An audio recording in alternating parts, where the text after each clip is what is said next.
మనం ఎదుగుతున్నట్లు తండ్రి స్తోత్రం స్తోత్రం నాయన. ఓ రీ క్లాందరల్లెలూయా. ఓ మహిమ ఘనత నీకే నాయన. ప్రభువా తండ్రి ఉపవాస కూడికలను మీరు ఆశీర్వదించండి, మీరే మహిమ పొందండి నాయన. ఈ రాత్రి కూడా మీరుండమని యేసు నామములో ప్రార్థన చేస్తున్నాను తండ్రి. ఆమేన్. హల్లెలూయా. అందరం కూర్చుందాం, అందరం కూర్చుందాం.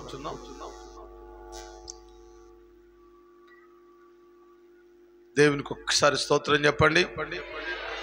రెండు చేతులు చెప్పండి గట్టిగా. హల్లెలూయా. బిడ్డలారా, ఈ రాత్రి అనుకున్న రీతిగానే దైవ సేవకులను గత ఒక 3 నెలల క్రితం పోయిన ఉపవాస కొడుకులనే మనం పిలిచాము. డేట్ ఇమ్మని అడిగితే అప్పుడు అయ్యగారికి ఖాళీ లేక రాలేదు. అయితే మళ్ళా నవంబర్లో పిలుద్దామని వెంటనే డేట్ అడిగినప్పుడు ఇచ్చారు. ఈ రాత్రి దైవ సేవకులు మీతో మాట్లాడుతుండగా దేవుడు మీ అందరి హృదయాలను దేవుని వైపు తిప్పినట్లు మీరు విశ్వాసంతో వాక్యం వినండి. ఆమేన్. స్తోత్రం కలుగును గాక. హల్లెలూయా. కొంత వర్షం కారణంగా చాలా మంది రాలేకపోయారు. సరే, ఏదేమైనా మీరు బలపడితే ఈ ప్రాంతం అంతా బలపరచబడ్డట్టే. స్తోత్రం. హల్లెలూయా. Praise the lord. అయ్యగారు మరి వారు చెప్తున్న ఖమ్మం పట్టణంలో ఇందాక ఒక మాట చెప్పాడు. నేను సేవ చేయాలని రిజైన్ చేయలేదు, కానీ ఉద్యోగాన్ని డిప్యూటీ కలెక్టర్ అయిన తర్వాత మందిరానికి వెళ్ళడానికి నాకు కుదరడం లేదని రిజైన్ చేశాను. అది అసలు మైండ్ చాలా మంది ఇంకా ఎందుకు అని సేవ చేయడానికి చిత్తపడ, కానీ ఆ ఉద్యోగం ఆ ఎమ్మెల్యేలో లేకపోతే ఎంపీలో లేకపోతే ఎవరో మినిస్టర్లో ఏదో ఒక ప్రోగ్రాం వలన మందిరానికి వెళ్ళలేకపోతున్నాను అని ఉద్యోగానికి రిజైన్ చేసి ప్రభు చిత్తాన్ని కనిపెట్టి అరుదు. ఇలాంటి మాటలు వింటున్నప్పుడు మన గుండెలు కరిగిపోవాలి. ఒక తీర్మానం రావాలి. ఇంకా ప్రతి ఆదివారం పొర్రపోట్ల ఇంటి నుంచి బయటికి వెళ్ళను ప్రభువా. లక్షలు కోట్లు సంపాదించే వాళ్ళే వీల్లేదని దేవుని దగ్గరికి వస్తున్నారు. దేవునికి స్తోత్రం. అంటే ఎంత శూన్యం, ఇదంతా శూన్యం. మనం మట్టిలో మాణిక్యం అన్నట్టు మట్టి శరీరంతో కనబడుతున్నాం. మాణిక్యం లేక చస్తే తీసుకెళ్లి దీన్ని బొందలో పెడతారు. ఏమీ లేదు అక్కడ. ఇలాంటి కేవలం అయ్యగారి సాక్ష్యం నేను నెట్లో విన్నప్పుడు నాకు ఆశ్చర్యం వేసింది. కొన్ని సాక్ష్యాలు కొంతమందిని పట్టుకుంటాయి. ఆమేన్. మీరు కూడా రాత్రి రేపు పగలు వాక్యాన్ని వినండి. దేవుని వైపు మీరు కూడా విశ్వాసాన్ని పెంపొందింపజేసుకోండి. విని విడిచిపెట్టకాకండి. ఏడికి పోతున్నావు కాబట్టి పొద్దున్న లేచి కొడవలు చేతపట్టకాకండి. పొద్దున్న లేచి తలగొడ చుట్టి పాల పలుగు భుజాన పెట్టినట్టు కాకుండా రాత్రి కొన్ని మాటలు దైవ సేవకులు చెప్తుండగా వారు సాక్ష్యం చెప్తుండగానే వారి యొక్క టాలెంట్, వారి యొక్క హోదా దేవుడు మనకు అర్థం చేస్తాడు. ఆమేన్. దూర ప్రాంతం నుంచి వచ్చారు. మరి అయ్యగారు వచ్చి మనందరికీ దేవుళ్ళు నడిపిస్తాడు. ఆమేన్. స్తోత్రం కలుగును గాక. హల్లెలూయా.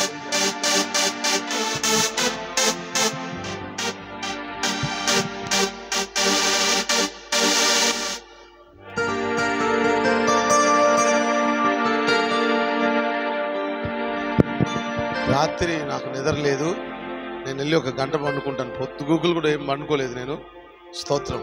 అయ్యగారు మీతో మాట్లాడుతూ ఉంటారు. ఎందుకంటే పాస్టర్ గారు వచ్చారు కాబట్టి ఇక ఆయనతో మాట్లాడకపోతే మరి నేను పండుకున్నాను అనుకో ఇబ్బందిగా ఉంటుందని ఇప్పుడు మిమ్మల్ని పరిచయం చేసి నేను ఒక 1 అవర్ పండుకుంటాను. మళ్ళీ లేస్తాను. చివరికి వచ్చేస్తాను. దేవుడు మిమ్మల్ని అందరినీ దీవించును గాక.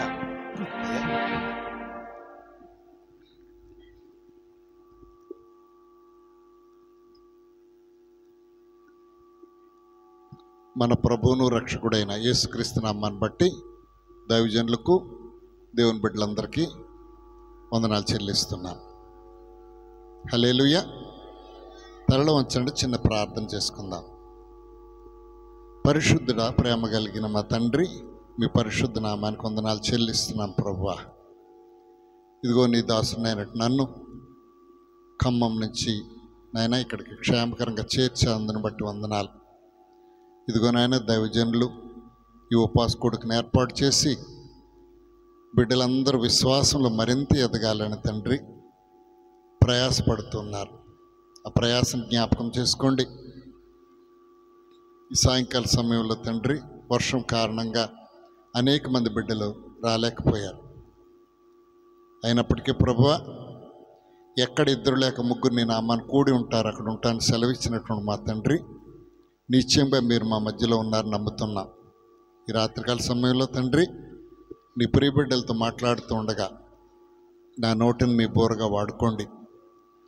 బిడ్డలకు ఏమి అవసరం ఉన్నదో, ఎవరితో మాట్లాడనై ఉన్నావో వారితో మాట్లాడండి. వారి మనోనేత్రాలను తెరవండి. వారి హృదయంలో కలవరాన్ని తీసివేయండి. నాయన ఇరుకుల ఇబ్బందుల నుంచి విడిపించండి. మనోనేత్రాలు వెలిగింపబడిన తర్వాత మీ సాక్షులుగా మేము బ్రతకడానికి కృప చూపించండి. ఈ రాత్రికాలం తండ్రి ఉపవాస కూడికలో మీ తోడు మీ కాపుదల మాతో ఉంచి నడిపించమని యేసుక్రీస్తు పరిశుద్ధ నామంలో ప్రార్థించి స్తుతించి వేడుకొంచున్నాను తండ్రి. ఆమేన్. హల్లెలూయా.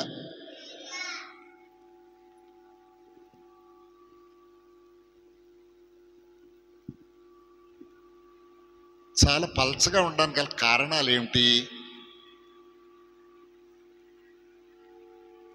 తక్కువ మంది ఉండడానికి గల కారణాలు ఏమిటి చెప్పాలి. కొంచెం తెలుస్తే కదా. మా పక్కన వాళ్ళు ఉన్నారండి, వాళ్ళు రావాల్సిన వాళ్ళు రాలేదండి, వీళ్ళు రావాల్సిన వాళ్ళు రాలేదండి అని చెప్పగలుగుతారా? ఏమైనా కొన్ని కారణాలు అమ్మా? అంటే వర్షం వస్తే దేవుని సన్నిధికి రారు, చుట్టాలు వస్తే రామ్, కొంచెం ఒళ్ళు నొప్పులు చేశాయంటే రామ్.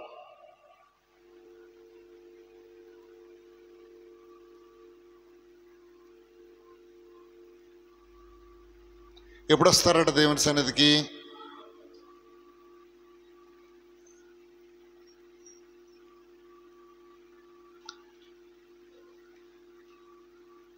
దేవుని సన్నిధికి ఎప్పుడు వస్తారంటే సగం జీవితము ఏదో అయిపోయి ఇక బ్రతకడానికి నా వల్ల కాదు అనుకున్నటువంటి పరిస్థితుల్లో వస్తారు.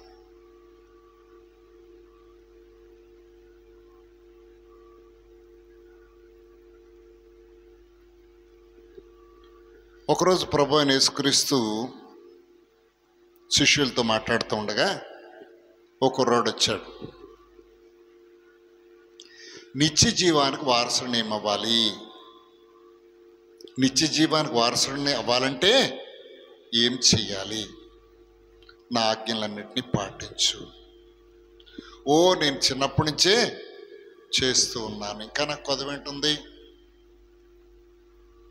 ఏదేమైనా నేను వెంబడించాలని తీర్మానం చేసుకున్నాను. అయితే నాతో వెంబడించు. ఒక్కరోడు అంటున్నాడు, మా తండ్రి ఇప్పుడే చనిపోయాడు, పాతి పెట్టేసి వస్తాను అన్నాడు. ప్రభు ఏం చెప్పారు?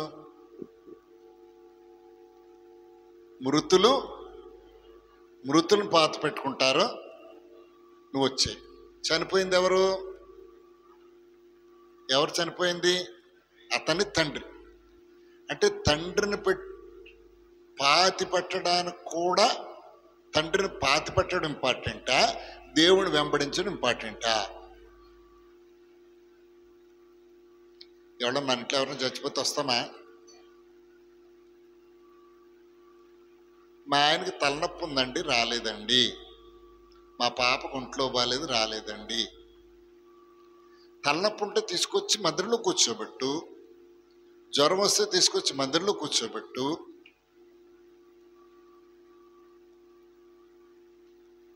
ప్రియమైనటువంటి దేవుని బిడ్డలారా,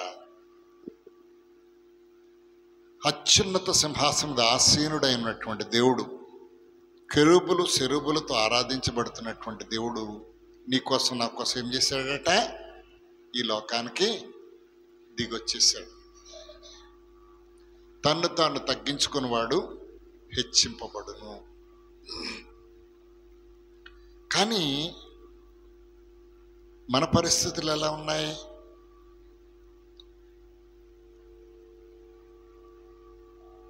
చిన్న చుట్టాలు వస్తే మందిరానికి రాము.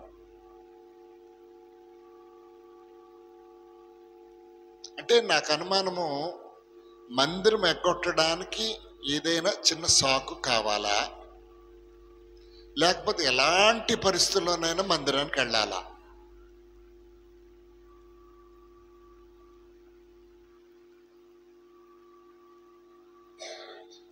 దావీదు 23వ కీర్తనలో ఆఖరి వచనంలో ఏమాట అంటున్నాడు? బైబిల్ తీయకుండా ఒకరైనా చెప్పాలి, ఒకరైనా బైబిల్ తీయకుండా చెప్పాలి.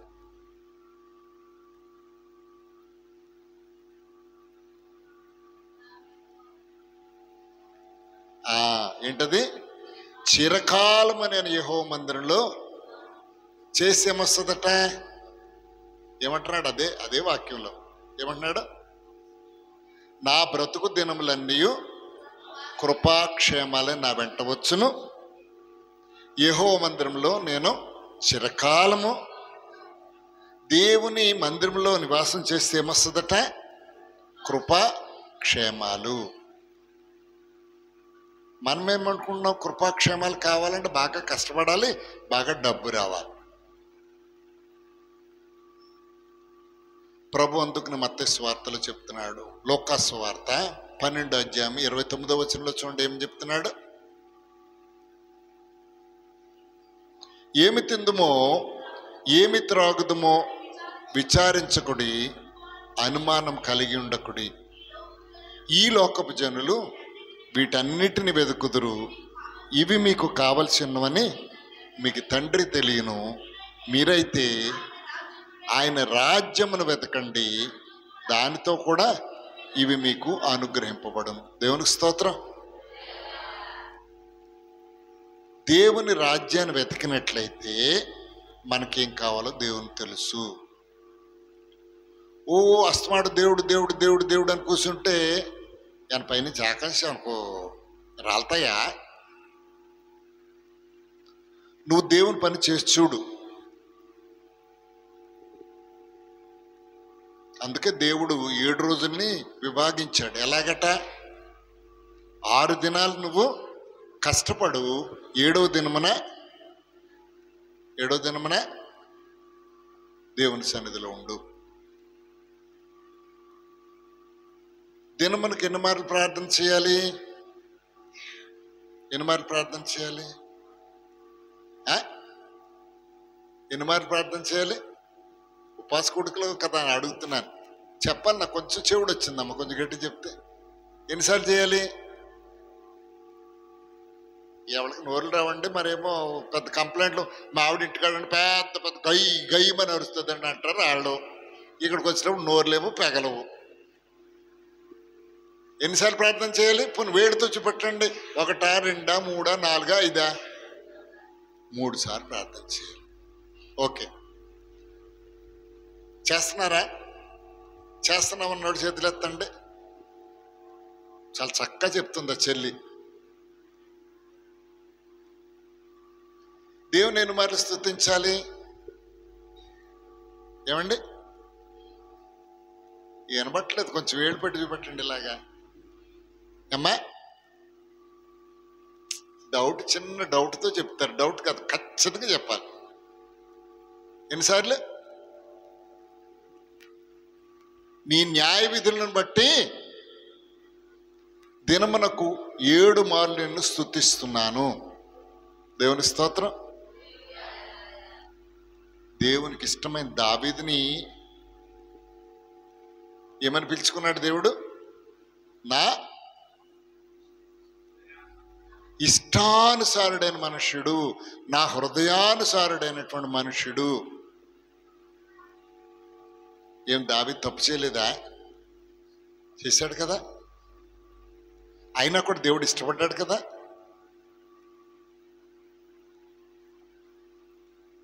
ప్రియమైన దేవుని బిడ్డలారా, ఒక్కొక్కసారి తెలిసి తెలియనటువంటి పరిస్థితుల్లో తప్పు చేసి ఉండవచ్చు. కానీ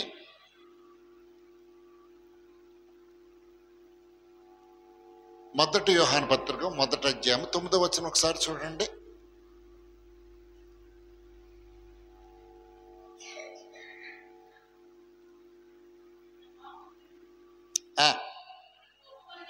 మన పాపంలోను మనము ఒప్పుకొనే ఎడల ఆయన నమ్మదగిన వాడును నీతిమంతుడును కనుక ఆయన మన పాపములను క్షమించి సమస్త దుర్నీతి నుంచి మన పవిత్రులుగా చేయండి. దేవుని స్తోత్రం చెప్పండి. మన పాపాలను దేవుని సన్నిధిలో ఒప్పుకోండి. ప్రభు, నేను పాపం చేశాను, ఇక నెన్నడు ఆ పాపం చెయ్యను. దైవజనుడు హెచ్చరిస్తుండగా, దేవుని వాక్యంలో హెచ్చరిస్తుండగా నీ పాపాన్ని నువ్వు విడిచిపెట్టగలిగినట్లయితే, హోసన్నా గారి పాటల పుస్తకంలో ఒక పాట ఉంది. సాగిపోదును నా విశ్వాసమునకు కర్తయైన యేసయ్యతో, సులువుగా చిక్కులు పెట్టే పాపములు విడచి సాగిపోదును నా విశ్వాసమునకు కర్తయైన యేసయ్యతో. ఏంటట?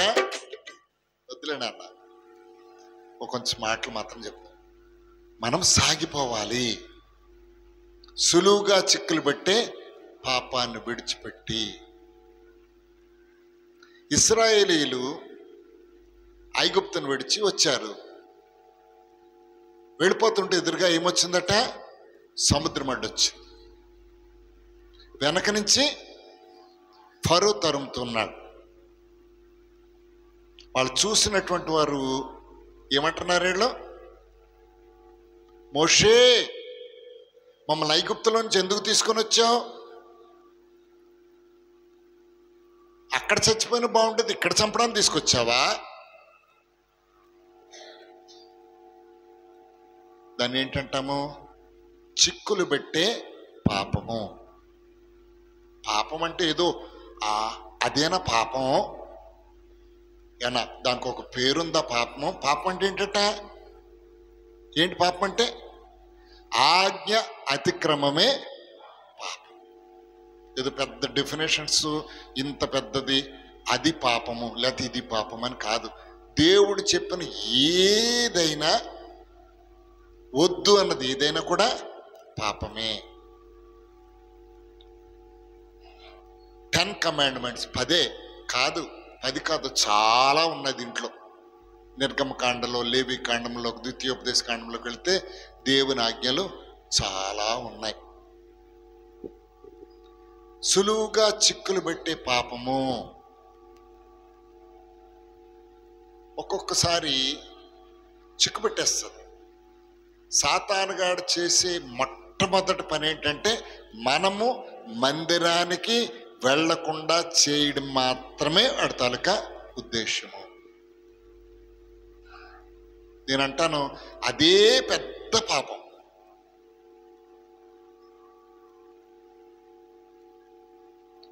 దేవుడు మనల్ని ఎందుకు ఏర్పాటు చేసుకున్నాడు?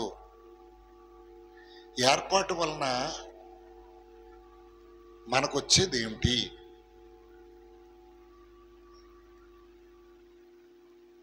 ఒక్కసారి కనుక మనము ఎందుకు మందిరానికి వచ్చాము, దేవుడు మనల్ని తన బిడ్డలుగా ఎందుకు ఏర్పాటు చేసుకున్నాడు అని మనం ఒక్కసారి కనుక పరిశీలన చేసుకుంటే ఖచ్చితంగా మనమేంటో, ఎందుకు మందిరంలోకి మనం వచ్చి నాటబడ్డామో, ఇక్కడ ఎలా ఎదగాలి,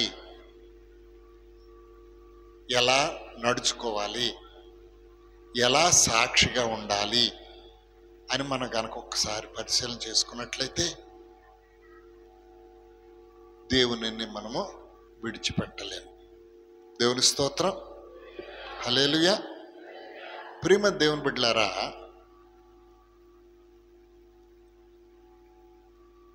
2011 సంవత్సరంలో ఖమ్మంలో జాయింట్ కలెక్టర్గా పనిచేస్తూ దేవుని సన్నిధికి వెళ్ళడం అవటం లేదు. అంటే మీకు మరి ప్రత్యేకంగా తెలుసో తెలీదో చెప్పలేం, కానీ కలెక్టరు, జాయింట్ కలెక్టర్ అంటే జిల్లా మొత్తం చూడాలి. ఆదివారాలు, రాత్రులు. మీకు ఒకటి గుర్తు చేస్తా, తుఫాన్లు వచ్చినప్పుడు రాత్రికి ఆడ వ్యాన్లతో తీసుకుని వెళ్ళి భోజనాలు వండిపెట్టి వసతులు ఏర్పాటు చేస్తారు. ఎవరది?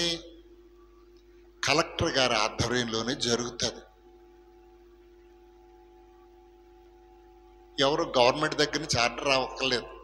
టీవీలో అనౌన్స్మెంట్ వస్తే చాలు, రేడియోలో అనౌన్స్మెంట్ వస్తే చాలు, బంగాళాఖాతంలో తుఫాను చెలరేగుతుంది, రేపు ఉదయానికి పెను తుఫానుగా మారబోతుంది అని రాత్రి 9 గంటలకు తెలిసిందనుకోండి. సముద్రపొడ్డు, నేను విశాఖపట్నంలో పనిచేశాను, శ్రీకాకుళం జిల్లాలో పనిచేశాను, అంతా కూడా సముద్రపొడ్డే. అది రాగానే ఇళ్ళకి మెసేజ్ వచ్చేస్తారు.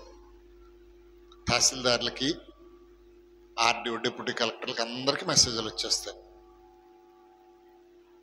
ఏమని వస్తుంది? తుఫాను హెచ్చరిక అనగానే ఏం చేయలేడు, వాడి సిబ్బందిని అంతా తీసుకుని సముద్రపొట్టు గ్రామాలకు వెళ్ళిపోవాలి. ఎప్పుడు? రాత్రి 1 గంట అవ్వచ్చు, 2 అవ్వచ్చు, తెల్లవారుజాము 3 అవ్వచ్చు, మధ్యాహ్నం 1 గంట అయినా వెళ్ళిపోయి అక్కడ ఉద్దండోర వేయించాలి. అప్పటికప్పుడు కిరోసిన్, బియ్యం రెడీ చేయాలి, ప్రతి కుటుంబానికి అందించాలి.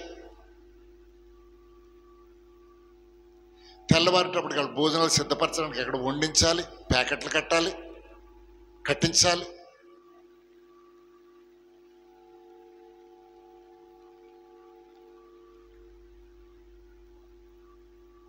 పదకొండు 1 గంట 2 అయిందనుకోండి, తుఫాన్ వచ్చిందనుకోండి, ఆడ భోజనం అందలేదనుకోండి, సరైనటువంటి వసతి ఏర్పాటు చేయలేదనుకోండి,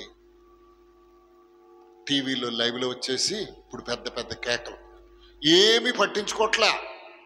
2 రోజుల నుంచి మాకు పడుకోవడానికి లేవు, తాగడానికి లేవు, కాఫీకి లేవు, భోజనం లేదు. వింటున్నారా?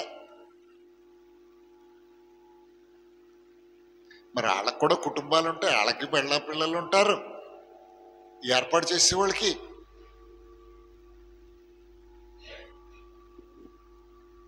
మీకు తెలియపోవచ్చు, కానీ 3 రోజులు బ్రష్ కూడా చేయకుండా 2-3 పగలు గడిపినటువంటి రోజులు కూడా ఉన్నాయి మా జీవితాల్లో. ముందుగా ఎవరు కూడా ఆకలి అనకూడదు. చంటి పిల్లలు ఉంటారు, వాడికి ఎక్కడ పాలు దొరకలేదు అనకూడదు.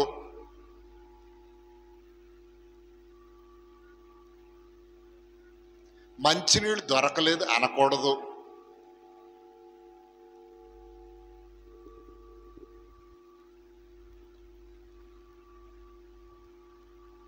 దేవుడు అంటే ఎవరో మాకు తెలీదు, యేసుప్రభు అంటే ఎవరో మాకు తెలీదు. నాకు కానీ, నా భార్యకి కానీ, మా తల్లిదండ్రులు కానీ, మా అత్తమామలు కానీ తెలీదు. కానీ దేవుడు ఎందుకు ఏర్పాటు చేసుకున్నాడో తెలీదు మమ్మల్ని. 133వ కీర్తన 11వ వచనం ఏమున్నదో ఒక్క మాట చూడండి. 11 కానీ 13 కానీ 14 కానీ ఒక్క మాట చూడండి. 11వ వచనం చూడండి ఏమున్నదో ఒకసారి.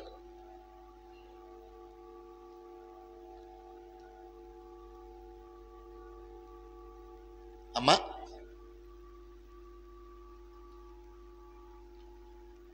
నూట 30 తీసారా? 139వ కీర్తన వచ్చిన లేవాన్ని. ఒక్క నిమిషం అమ్మా. 13వ వచనం చూడండి. నా అంతరింద్రియములను నీవే కలుగు చేసేతివి, నా తల్లి గర్భమందు నన్ను నిర్మించిన వాడు నీవే. నీవు నన్ను కలుగు చేసిన విధము చూడక అలాగే 16వ వచనం కూడా చదవండి. నేను పిండమునై ఉండగా నీ కన్నులు నన్ను చూసెను, ఒకటైనను కాక మునిపే నా దినములన్నీ గ్రంథంలో లిఖితములాయను. అంటే దేవుడు ఎప్పుడు ఏర్పాటు చేసుకున్నాడట? తల్లి గర్భంలో రూపింపబడక మునిపే దేవుడు ఏర్పాటు చేసేసుకున్నాడు. దేవునికి స్తోత్రం. ఇది కనుక మనం ఎరిగినట్లయితే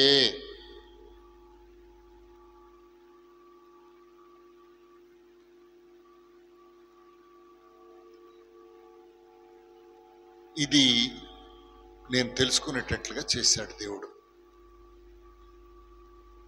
దేవుడెవరు ఎరగని పరిస్థితుల్లో నుంచి దేవుని కోసం నిలబడే విధంగా నా ఉద్యోగంలో ఒక శ్రమను కల్పించి ఆ శ్రమ ద్వారా దేవుడు రక్షించుకుని, దేవుని సన్నిధిలో లేకపోతే నా జీవితం లేదనుకునే పరిస్థితి వరకు తీసుకొచ్చి ఆ ఉద్యోగాన్ని కూడా వదిలిపెట్టేసి 10 సంవత్సరాల ఉద్యోగాన్ని వదిలిపెట్టేసి, నేను వదిలిపెట్టేటప్పటికి ఇంకా 10 సంవత్సరాల సర్వీస్ ఉంది. అప్పటికి నా జీతము 10 ఏళ్ల క్రితం 12 ఏళ్ల క్రితం 1,50,000 రూపాయల జీతం. దేవుని సన్నిధిని అనుభవించకపోతే నా ఉద్యోగం చేసి మాత్రం ఎందుకు అని ఉద్యోగాన్ని వదిలిపెట్టేశాను. తర్వాత దేవుడు నన్ను పరిచర్యకు ఏర్పాటు చేసుకున్నాడు. ఈ పరిచర్య అంతా ఏదో పట్టుపరుపుల మీద వెళ్ళిపోలా, చాలా కష్టాలతో, ఇరుకులతో, ఇబ్బందులతో, శ్రమలతో వాటన్నిటిలోంచి విడిపించుకుంటూ అనేక ప్రాంతాల సాక్షిగా దేవుడు నడిపిస్తున్నాడు. ఈ సాయంకాలము అనేక మంది వస్తారు, సాక్ష్యం పంచుకోవాలని ఆశపడ్డాను, కానీ చాలా తక్కువ మంది కనబడుతున్నారు. దేవుని చిత్తం అయితే రేపు ఉదయకాలం కూడా ప్రేయర్ ఉన్నట్టుంది కదా, ఉందా? అందరూ వస్తారా? రానన్నవాడు చేతండి ఒకసారి. ఈవేళ వచ్చావు, రేపు రాలే. వస్తామన్నాడు చేతులు ఎత్తండి పని. దేవునికి స్తోత్రం. మీ చుట్టుపక్కల వాళ్ళతో కూడా చెప్పండి. కలెక్టర్గా పనిచేసిన ఆయన ఉద్యోగాన్ని వదిలిపెట్టేశాడట దేవుని కోసం. రండి, అసలు ఎందుకు వదిలిపెట్టేశాడు? దేవుని ఎరగని వారైనా పర్వాలే, ఎందుకు అంత నిర్ణయం ఎందుకు తీసుకున్నాడు? దేవుని చిత్తమైతే అని ఎందుకన్నాను నేను? చెప్పాలి. మన కోసం ఒక డైరీ రాయబడింది. మనం పుట్టినటువంటి దినముల్లో ఒకటైనాను కాక మునిపే మన చరిత్ర అంతా ఆయన గ్రంథంలో రాసేసుకున్నాడు. ఎప్పుడు పుట్టేది, ఎప్పుడు చనిపోయేది, ఎప్పుడు దేవుని తెలుసుకుంది, ఇవన్నీ కూడా రాయబడ్డాయి. దేవుని చిత్తమైతే రేపటి వరకు బ్రతికుంటే,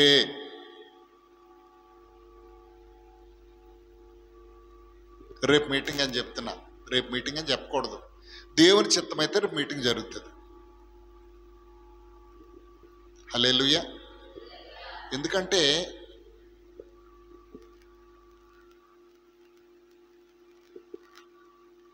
నా క్షేమం నా చేతిలో లేదయా, నీకంటే క్షేమాధారం ఏదయా.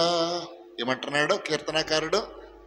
నా క్షేమము నా చేతిలో లేదు, నీకంటే క్షేమాధారం మరేది లేదు. కాబట్టి అందుకే మనం ఏం చెప్పాలట? దేవుని చిత్తమైతే రేపు మనం కలుసుకుందాం, సాక్ష్యాన్ని పంచుకుందాం. దేవుని స్తోత్రం. ఈవేళ వాక్యంలోనికి వెళదాం.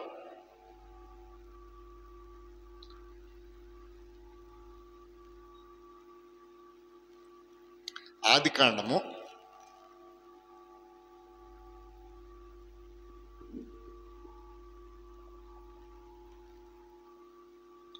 28వ అధ్యాయము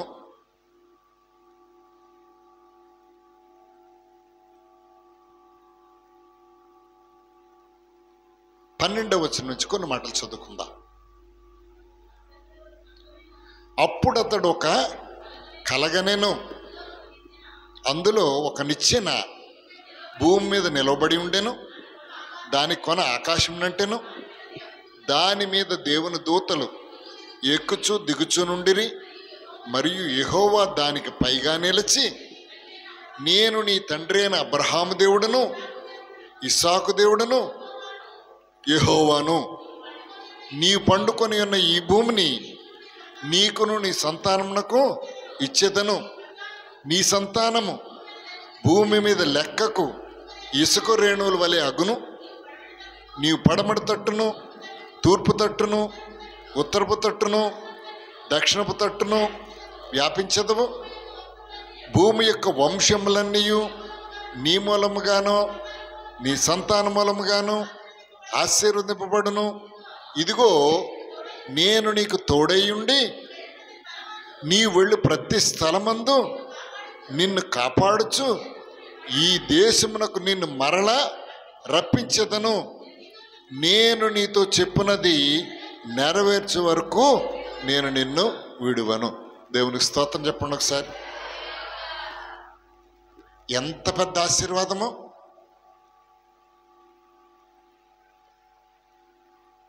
దేవుడు తన ఉనికిని చెప్పుకుంటున్నాడు. నేను ఎవరినో తెలుసా? మీ తండ్రి అయిన అబ్రహాము దేవుడును, మీ తండ్రి అయిన ఇస్సాకు దేవుడును, కాదు మీ తాత అయిన అబ్రహాం దేవుడును, మీ తండ్రి అయిన ఇస్సాకు దేవుడును. నువ్వు ఈ పండుకున్నటువంటి స్థలాన్నంతటిని నీకు ఇస్తాను. ఈ భూమి మీద నీ సంతానము ఇసుక రేణువుల కంటే ఎక్కువైపోతుంది.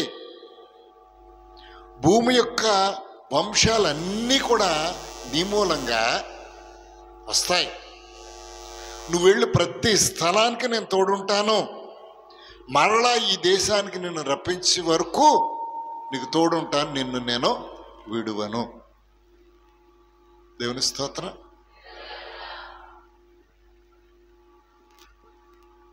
ఇంత గొప్ప దీవెన ఎవరికిచ్చాడు దేవుడు? చెప్పాలి అయ్యా. ఎవరికిచ్చాడు? యాకోబు. యాకోబు అంటే ఏంటట? ఏమండి?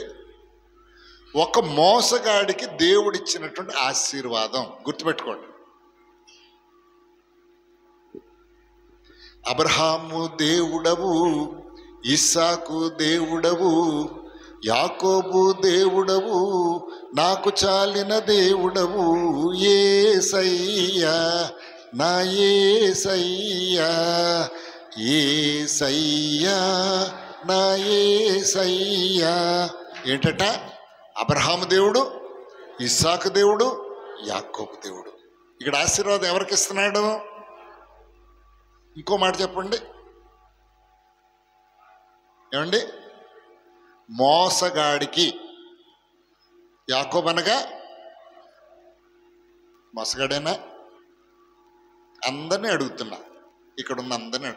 యాకోబు మోసగాడా కాదా? మోసగాడు అన్నవాళ్ళు అందరూ ఒక్కసారి చేయెత్తండి. నిజంగా యాకోబు మోసగాడు అన్నవాడు చేతులు ఎత్తండి. ఇలా కాదు. మోసగాడా కాదా? అయ్యా చెప్పండి. మోసగాడు. అయ్యగారు చెప్తున్నాను మోసగాడు. ఇంకెంతమంది మోసగాడు అని ఒప్పుకుంటున్నారు? మోసగాడు. ఆడపిల్లల నుంచి కావాలి నాకు సమాధానం కావాలి. మోసగాడా కాదా? ఏంటమ్మా?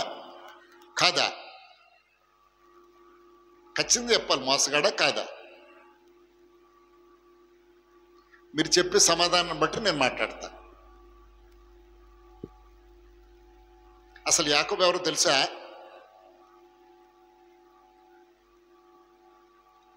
కాదు, ఏదో ఇలా వినేసి ఇలా వదిలేసి ఇలా ఉన్నారా? లోపలికి వెళ్ళాలని కోరుకుంటున్నారా? వాక్యం విని దాని ప్రకారం నడుచుకోవాలి. చెప్పాలి. నాకు మీ నుంచి సమాధానం వస్తేగా నేను ముందుకెళ్ళాను. ఇదేదో నేనేదో స్పీచ్ ఇవ్వడానికి రాలేదు, మీతో మాట్లాడడానికి వచ్చాను. యాకోబు మోసగాడా కాదా? అమ్మా చెల్లి, నీ మాట నాకు వినబట్టలేదు అంటే అలా ఏది వినబడితే అయ్యగారు అది అన్వయించుకుంటా అంటే కుదరదు, ఖచ్చితంగా చెప్పాలి. మోసగాడు, ఓకే. అలాగేదో మనం స్పేసిఫిక్గా ఏమ్మా మోసగాడు, వెనకన్న వాళ్ళు ఎవరైనా చెప్పాలి. మోసగాడా కాదా? వినపడుతుందన్నమాట. మోసగాడు అన్నవాళ్ళు ఒకసారి చేతులు ఎత్తండి. మోసగాడు అన్నవాళ్ళు అందరూ ఒకసారి. బాబు మీరు మోసగాడు అంటున్నారా కాదంటున్నారా? ఏమండి కాదంటున్నారా?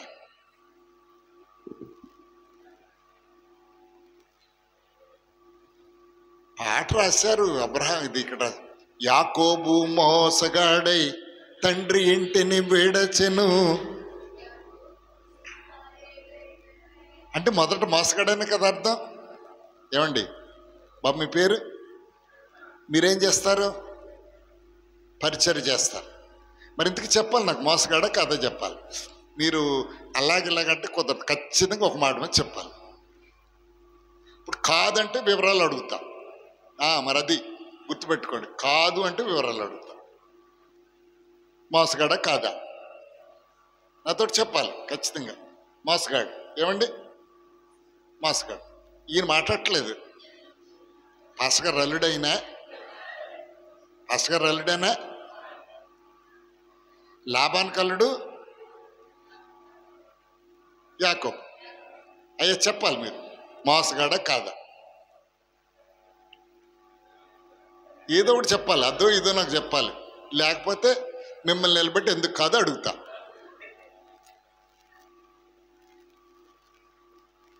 ఒప్పుకోండి.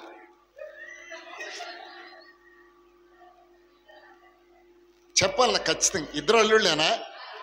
ఓహో, ఇద్దరికి తేడా వచ్చిందండి. లేదు లేదు, ఇప్పుడు ఇద్దరిని ఏకం చేద్దామని నా ఉద్దేశం. చెప్పాలి. ఏకీపిస్తున్నారు ఇద్దరు లేదా? సగం వచ్చాడు ఆయన ఇప్పుడుకి. మీ పేరండి?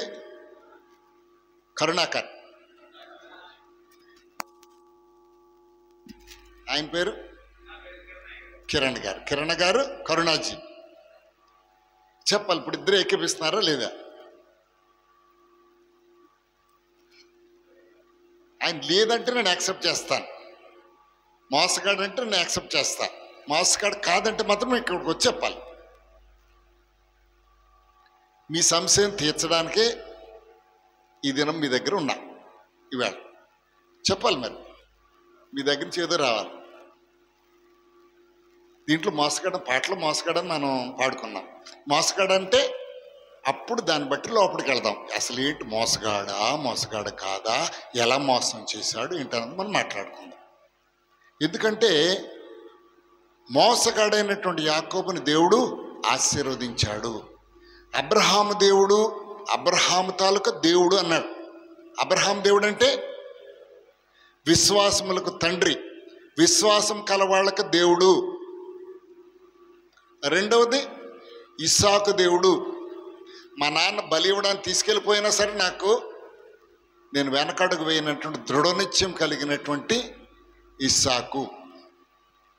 మూడవది మోసగాడు. అంటే మనకు అబ్రహాంతో విశ్వాసం ఉందా చెప్పాలి. ఉందా? కొడుకుని బలిమ్మంటే ఇవ్వడానికి సిద్ధంగా ఉన్నావా? నేను అడిగిన దానికి అది కూడా సమాధానం చెప్పాలి. ఉంది అంటప్పుడు అది కూడా నాకు సమాధానం చెప్పాలి. ఉందా లేదా? ఒకే మాట చెప్పండి. లేదు. అవునా కదా? అమ్మా మన నిజాలు మాట్లాడుకుందాం. ఇక్కడ వేళ వాక్యం దేవుని సన్నిధిలో నిజాలు మాట్లాడు.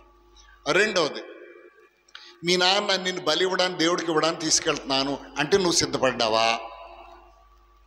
లేదు. మనం ఎవరికి సరిపోతాం? మనము యాకోబుకి సరిపోతాం, మోసగాళ్ళకి సరిపోతాం. అందుకే అబ్రహాము దేవుడును, ఇస్సాకు దేవుడును, యాకోబు దేవుడును అని చెప్పాడు. విశ్వాసులకు తండ్రి, నిశ్చయించుకున్న వాళ్ళకి తండ్రి, మోసగాళ్ళకి కూడా తండ్రి. ఈ లోకం అంతటికీ కూడా తండ్రి అయినటువంటి దేవుడు. ఆమె ఏకీపించారా? ఏంటి ఏకీపించారు?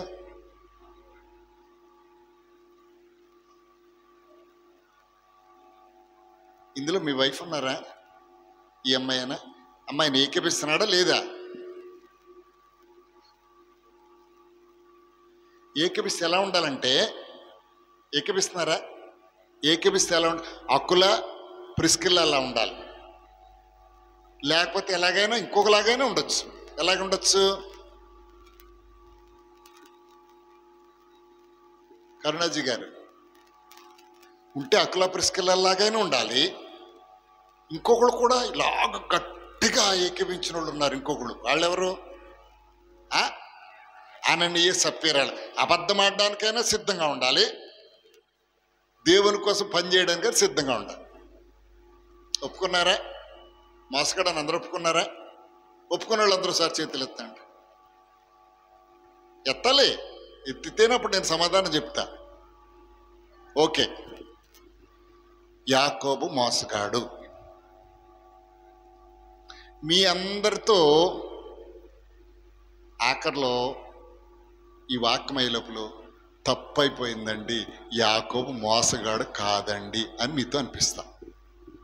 అందుకే మీతో ఇంతసేపు స్ట్రెస్ చేయడానికి గల కారణం. దేవుని స్తోత్రం.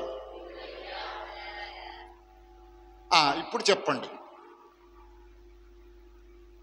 ఎలాగ మోసగాడయ్యాడు?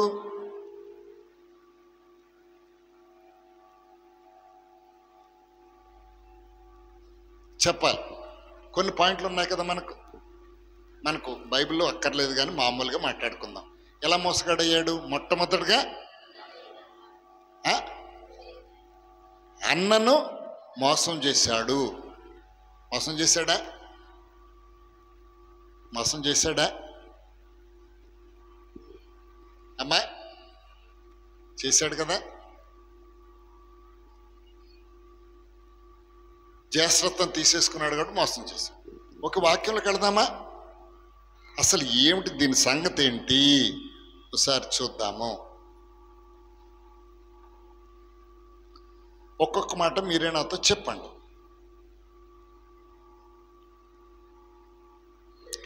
27వ వచనం, 25వ అధ్యాయం 27వ వచనం నుంచి చూడండి. ఆ చిన్నవారంటే ఎవరట? ఏసావు, యాకోబు. ఎదిగినప్పుడు ఏసావు వేటాడియందు నేర్పరి అయి అరణ్యవాసిగా ఉండెను. యాకోబు సాధువై గుడారంలో నివసించుండెను. ఏసావు ఏం చేస్తున్నాడట? వేటాడుతున్నాడు, జంతువులు వేటాడుతున్నాడు, తెస్తున్నాడు. ఈయన ఏం చేస్తున్నాడు? చిన్నాడు గుడారాల్లో ఉంటున్నాడు. అంటే అర్థం ఏంటట?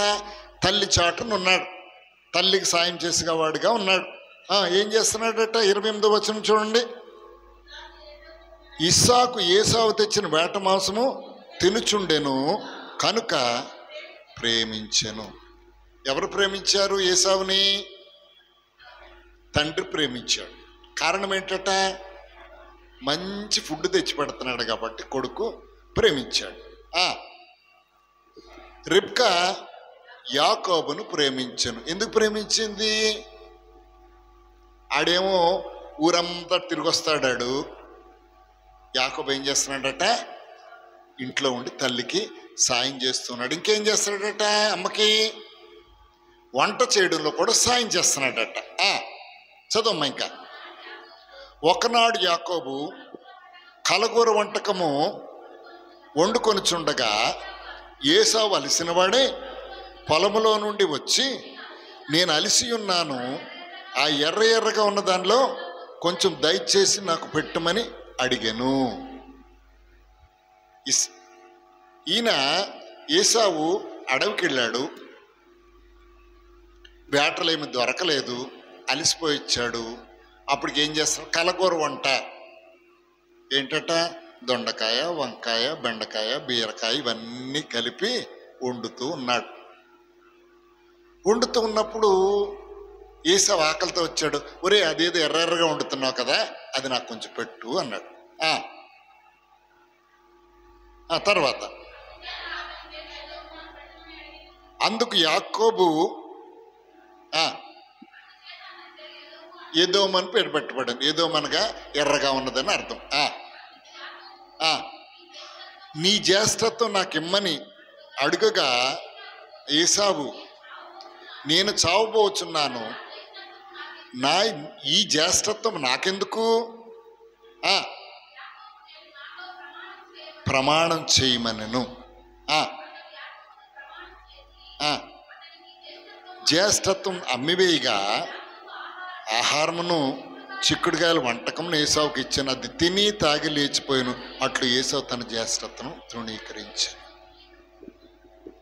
ఇందులో యాకోబు అన్నని మోసం చేసినట్టుగా కనబడుతుందా? పిల్లకాయలు ఆటలాడుకుంటారు, ఒకటి దగ్గర చాక్లెట్ ఉంది, ఒకటి దగ్గర జాంకాయ ఉంది. ఒరే నీ చాక్లెట్ ఇస్తావరా అంటే ఇడేం అడుగుతాడు, నీ జాంకాయ ఇస్తావా అంటాడా, లేకపోతే ఇచ్చేస్తాడా? ఈయన కూడా యాకోబు నీ జ్యేష్ఠత్వం నాకు ఇస్తావా పిల్లలు అడిగాడు. జ్యేష్ఠత్వం ఇమ్మని అడిగాడు, బలవంతంగా ఏమైనా లాక్కున్నాడా? లాక్కోలే. జ్యేష్ఠత్వం అంటే ఏముంది, పెద్దోడు ఏముంది పెద్దత్వం నువ్వు తీసుకుంటావు అంతే కదా, ఏం పోయింది. యాకోబు కూడా ఏమన్నాడు, పిల్లలు మాట్లాడితే ఒట్టే అని అడిగినట్టుగానే అడిగాడు. ఏసావు ఏం చేశాడు, నేను చచ్చిపోతున్నా, జ్యేష్ఠత్వం నాకెందుకురా అని ప్రమాణం చేసి ఏం చేశాడట, జ్యేష్ఠత్వాన్ని ఏం చేశాడట, అమ్మివేశాడు. ప్రియమైన దేవుని బిడ్డలారా, అమ్మేశాడు. ఇప్పుడు ఇందులో యాకోబు మోసం చేసినట్టుందా, లేకపోతే ఏసావు తనంతట తానే జ్యేష్ఠత్వాన్ని ఇచ్చేసినట్టుగా ఉందా?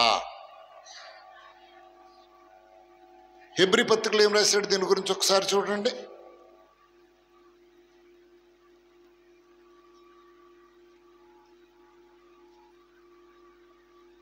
చూడండి హెబ్రీ పత్రిక ఎక్కడుందో చూడండి ఒకసారి. 12వ అధ్యాయము 16వ వచనంలో ఒక్క మాట చూడండి ఏం రాసిందో. ఒక పూట కూటి కొరకు తన జ్యేష్ఠత్వ హక్కును అమ్మివేసిన ఏసావు వంటి భ్రష్టుడైనను వ్యభిచారి అయినను ఉండునేమో అని జాగ్రత్తగా చూసుకోండి. దేవునికి స్తోత్రం. ప్రియమైన దేవుని బిడ్డలారా, ఇప్పుడు ఇక్కడ పౌలు గారు యాకోబుని తిడుతున్నాడా, ఏసావుని తిడుతున్నాడా? జ్యేష్ఠత్వ హక్కుని అమ్మివేసుకున్నాడని తిడుతున్నాడా, లేకపోతే మోసగాడే లాక్కున్నాడని తిడుతున్నాడా? అమ్మివేసిన ఏసావుల అలాంటి వాడు పొరపాటు మనలో ఉన్నాడేమో చూసుకోండి.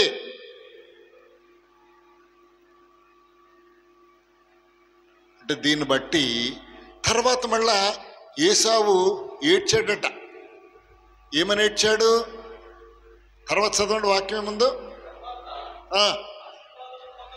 ఆశీర్వాదం పొందగోరి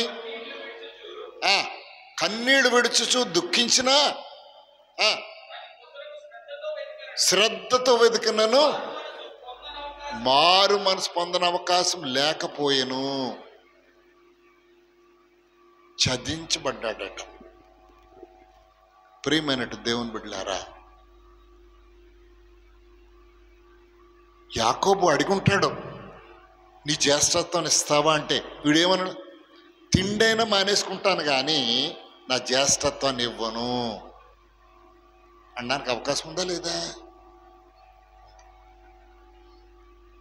ఒకవేళ ఈ మాట ఎందుకు మనకు గుర్తు చేస్తున్నాడు ఈ రోజున? తిండి కోసము మనము ఎక్కడికైనా పరుగులు ఎత్తుతున్నామా? ఒక్క పూట తిండి కోసము మనము మనకున్నటువంటి ఆత్మీయ స్థితిని ఏమో దిగజార్చుకుంటున్నామా?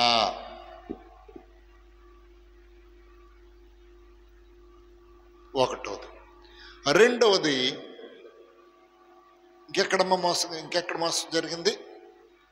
యాకోబు రెండోసారి ఎవరిని మోసం చేశాడు?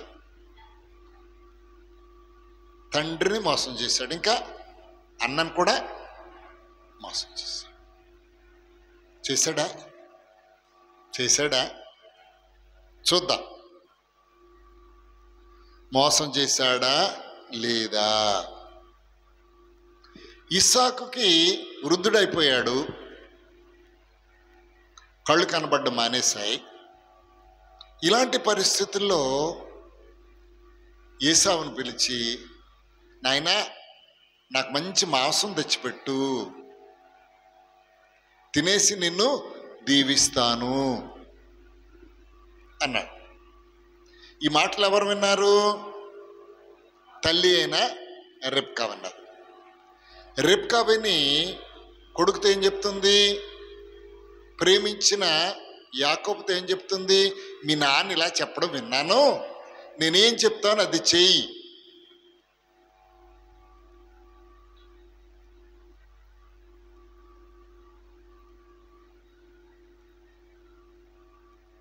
ఏడో వచనం చూడండి, 27వ అధ్యాయము.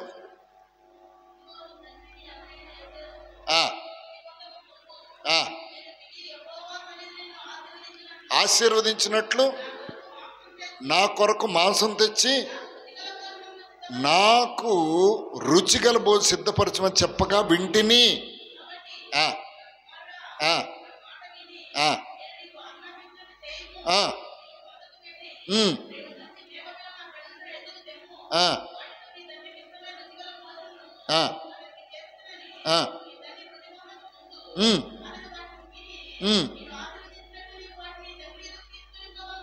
చెప్పింది కొడుకుతో. యాకోబు, భలే చెప్పావు మమ్మీ, నాన్న దగ్గరికి వెళ్ళి ఆశీర్వాదం తీసేసుకుంటాను అన్నాడా? చదవండి ఒకసారి ఏముందో తర్వాత. నా సహోదరుడైన ఏసావు రోమము గలవాడు, రోషం కాదు రోమములు, నేను నున్నని వాడను, ఒకవేళ నన్ను తడివి చూచును, అప్పుడు నేను అతని దృష్టికి వంచకుడుగా తోచిన ఎడల నా మీద శాపమే కానీ ఆశీర్వాదం తెచ్చుకొనను. ఏమన్నాడు? మంచిగా చెప్పాడా? లేదమ్మా నువ్వు చెప్పింది బాగుంది, తప్పమ్మా అలా వద్దు, అన్నను ఆశీర్వదిస్తానన్నాడు. ఆశీర్వదించని. ఒకవేళ నేను వెళ్ళాను అనుకో, అన్నకు ఒంటి నిండా వెంట్రుకలు ఉన్నాయి, ఒకవేళ అవి చూసి నన్ను మోసగాడనుకోవచ్చు కదా, వంచుకుడు అనుకోవచ్చు కదా, అప్పుడు ఆశీర్వాదం బదులుగా శాపం వస్తుంది. కాబట్టి వద్దమ్మా. దేవుని స్తోత్రం. తల్లి ఏం చేసింది అప్పుడు? నా కుమారుడా ఆ శాపం నా మీదకి వచ్చునుగాక అంటే ఏమన్నది? నువ్వు వెళ్ళకపోతే నా మీద ఒట్టే, ఒకలేదన్నా శాపం వస్తే నా మీదకి వచ్చినట్టుగా ఒట్టు, నువ్వు వెళ్ళి జాగ్రత్తగా వెళ్ళి ఆశీర్వాదం తీసుకో.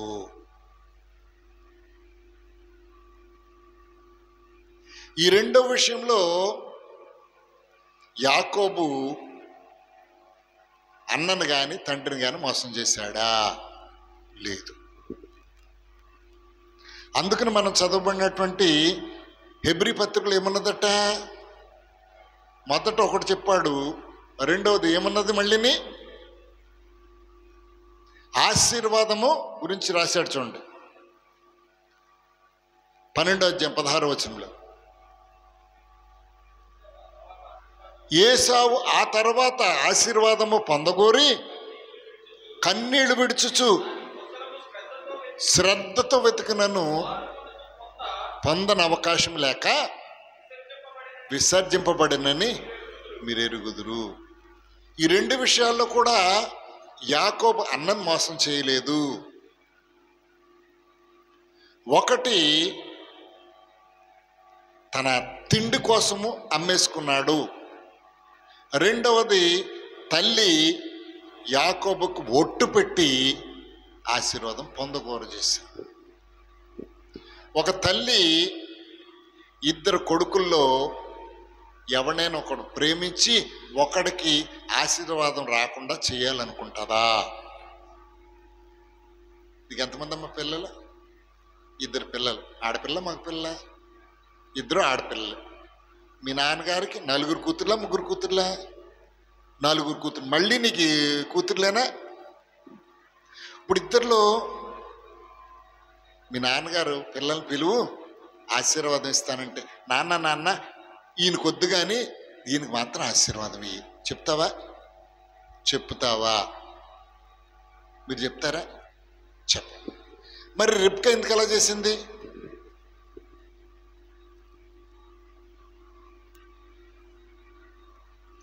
ఎందుకు చేసింది? యాకోబుకి ఎందుకు ప్రేమించింది? ప్రేమిస్తే కొడుక్కి శాపం రావాలని కోరుకుంటుందా? ఏమై ఉంటుంది కారణము?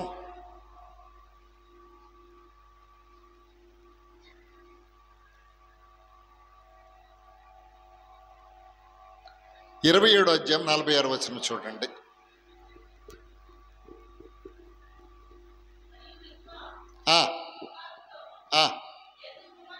ఇస్సాకు తన భర్తతో చెప్తుంది ఏమని? హేతు కుమార్తెల వలన నా ప్రాణము విసిగినది. ఈ దేశస్థులండ్రైన హేతు కుమార్తెలలో వీరి వంటి ఒక దానిని యాకోబు పెండ్లు చేసుకునే యెడల నా బ్రతుకు వల్ల నాకేమీ ప్రయోజనము. ఇస్సాకు యాకోబులు, ఇస్సాకు రిబ్కాలు ఎక్కడ బ్రతుకుతున్నారు? ఏ దేశంలో బ్రతుకుతున్నారు? కనాను దేశంలో బ్రతుకుతున్నారు. అక్కడందరూ కూడా అన్యులు ఉన్నారు. ఏసావు ఏం చేశాడట? హేతు కుమారుని పెళ్లి చేసుకున్నాడు. అంటే వాళ్ళు దేవుని సన్నిధికి రారు, ప్రార్థన చేయరు, విసిగిస్తూ ఉన్నారు. ఆ భార్యలు బట్టి ఏసావు కూడా ఏమైపోయాడు? తప్పిపోయాడు. తల్లిదండ్రులు మాట వింటలేదు, దేవుని మందిరానికి రావట్లేదు. యాకోబు ఏం చేస్తున్నాడు? తల్లి మాటను జవదాటకుండా ఉన్నాడు. ఇంకా ఏసావు మీద ఎందుకు అంత కోపం వచ్చేసింది? ఇంకాను 28వ అధ్యాయము 7వ వచనం కూడా చూడండి. అమ్మా చూడండి చాలా జాగ్రత్తగా. తల్లిదండ్రుల మాట విని పద్దన్నరాముకు వెళ్ళిపోయిన నీవు, ఇది కాక కనాను కుమార్తెలు తన తండ్రి అయిన ఇస్సాకునకు ఇష్టురాండ్రు కారని ఏసావుకు తెలిసినప్పుడు ఇష్మాయేలు వద్దకు వెళ్ళి తనకున్న భార్యలు కాక అబ్రహాము కుమారుడైన ఇస్సాకు ఇష్మాయేలు కుమార్తెయు పెండ్లి చేసుకొనెను. ప్రియమైనట్టు దేవుని బిడ్డలారా, హేతు కుమార్తెల్ని చేసుకోవడం కాదు, తండ్రికి ఇష్టం లేదని తెలిసి ఇష్మాయేలు గురించి మనకు తెలుసు. ఇష్మాయేలు ఎవరి కుమారుడు? తండ్రి గురించి అడగట్లేదు, తల్లి గురించి అడుగుతున్నాడు. ఇష్మాయేల్ తల్లి ఎవరు? హాగరు. హాగరు ఏ దేశస్తురాలు? ఐగుప్తు దేశస్తులు. ఐగుప్తు దేశస్తులందరూ ఎవరు? దేవునికి ఇష్టలు కారు, దేవునికి వ్యతిరేకులు, విగ్రహారాధికులు. ఇష్మాయేల్ని అలాగే పెంచింది. వాళ్ళు ఇష్టరాడు కాదని తెలిసి ఏమంటున్నాడు అక్కడ? ఏమంటున్నాడు? ఇది కాక కనాను కుమార్తెలు తన తండ్రి అయిన ఇస్సాకునకు ఇష్టురాడు కారని ఏసావుకు తెలిసినప్పుడు ఏసావు ఇష్మాయేలు వద్దకు వెళ్ళి తనకున్న భార్యలు కాక అబ్రహాము కుమారుడైన ఇష్మాయేలు కుమార్తెయు నెబాయతు సహోదరి అయిన మహాలతును కూడా పెళ్లి చేసుకున్నాను. ఏంటి, నాకు ఆశీర్వాదం ఇవ్వమంటే శాపం ఇస్తాడా? అందుకు మా నాన్నకి ఇష్టం లేనటువంటి, దేవునికి ఇష్టలు కానటువంటి అన్యులు పెళ్లి చేసుకుంటాను నేను. కానీ యాకోబు ఏం చేశాడట? తన తల్లిదండ్రుల మాట విని ఏమన్నాడు అక్కడ?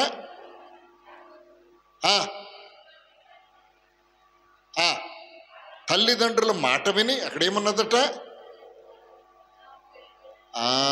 తల్లిదండ్రుల మాట విన్నాడు. నాయనా నువ్వు ఇక్కడ ఉండొద్దు, నువ్వు వెళ్ళిపో, దూరదేశం వెళ్ళిపో, పద్దన్నరాములో ఉన్నటువంటి మా అన్న దగ్గరికి వెళ్ళిపో. ఈ దేశంలో ఉన్నటువంటి కనాను కుమార్తెలు నువ్వెవ్వరిని చేసుకోకూడదు. ఎందుకంటే మీ అన్న ఇక్కడ చేసుకుని నాకు మీ నాన్నకి చాలా శోకం తెచ్చేశాడు. మా ప్రాణం విసిగిపోయింది. అది ఎంతవరకు వచ్చేసిందట? ఆశీర్వాదం రాకుండా చేయడానికి తల్లికి మనస్కరించేసింది.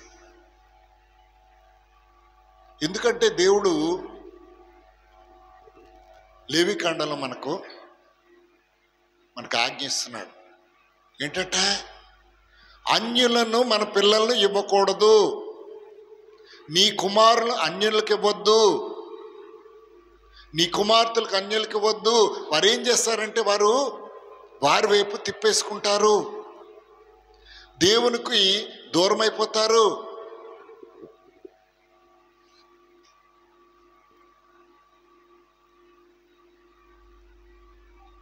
ప్రియమైన దేవుని బిడ్డలారా, మన మందిరాల్లో ఒక కులస్తులు ఉండరు, అనేకమైన కులాలు ఉన్నారు. నేను ఒక మాట్లాడుతాను తల్లి, ఎవరు ఏమనుకోవద్దు. ఏంటి ఇలాగ అడుగుతాను పాస్టర్ గారు అని అడగొద్దు. అమ్మ మీదేం కులం అమ్మ? వేరే ఏమనుకోవద్దు. ఏం కులం అమ్మ? చెప్పగలరా? చెప్పలేరా? అమ్మ యాదవ. ఓకే. అమ్మ మీదే కులం అమ్మ? నీదేం కులం తల్లి? నిన్నే అడిగాను, ఖచ్చితంగా నిన్ను అడగాలని అడుగుతున్నాను చెప్పు ఈమెని. అంతేగాని మా కులం క్రైస్తవ కులం అని ఎవరని చెప్తున్నారా?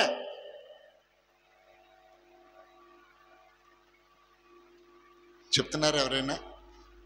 లేదు. మరలా నీ పిల్లలకు పెళ్లి చేసేటప్పుడు ఆ కులమే కావాలా? మాలోళ్ళైనా పర్లేదు, మాదిగోళ్ళైనా పర్లేదు, లేకపోతే ఎవడైనా పర్లేదని చేసుకుంటావా? క్రైస్తవుడైతే చాలనుకుంటావా? నేను అడుగుతున్నాను, ఖచ్చితంగా అడుగుతున్నాను చెప్పు. చేసుకుంటావా? నవ్వు కాదు, నాకు సమాధానం కావాలి. వాళ్ళు మాట్లాడడానికి వచ్చాను తప్పించి నీదో ప్రసంగం ఇవ్వడానికి రాలేదు. చేసుకుంటావా? చేసుకో కదా, చేసుకో కదా, చేసుకో. క్రైస్తవులమైన ఏమైనా మా కులం మాకు కావాలండి.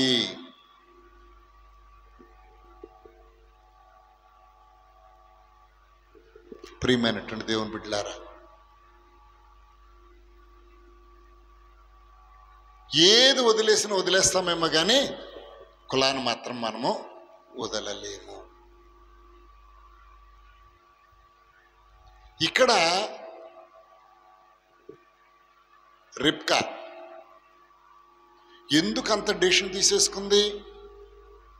కుమారుడికి ఆశీర్వాదం, పెద్ద కుమారుడికి ఆశీర్వాదం రాకపోయినా పర్వాలేదని. ఎందుకంటే అన్యుల పిల్లలను పెళ్లి చేసుకున్నాడు.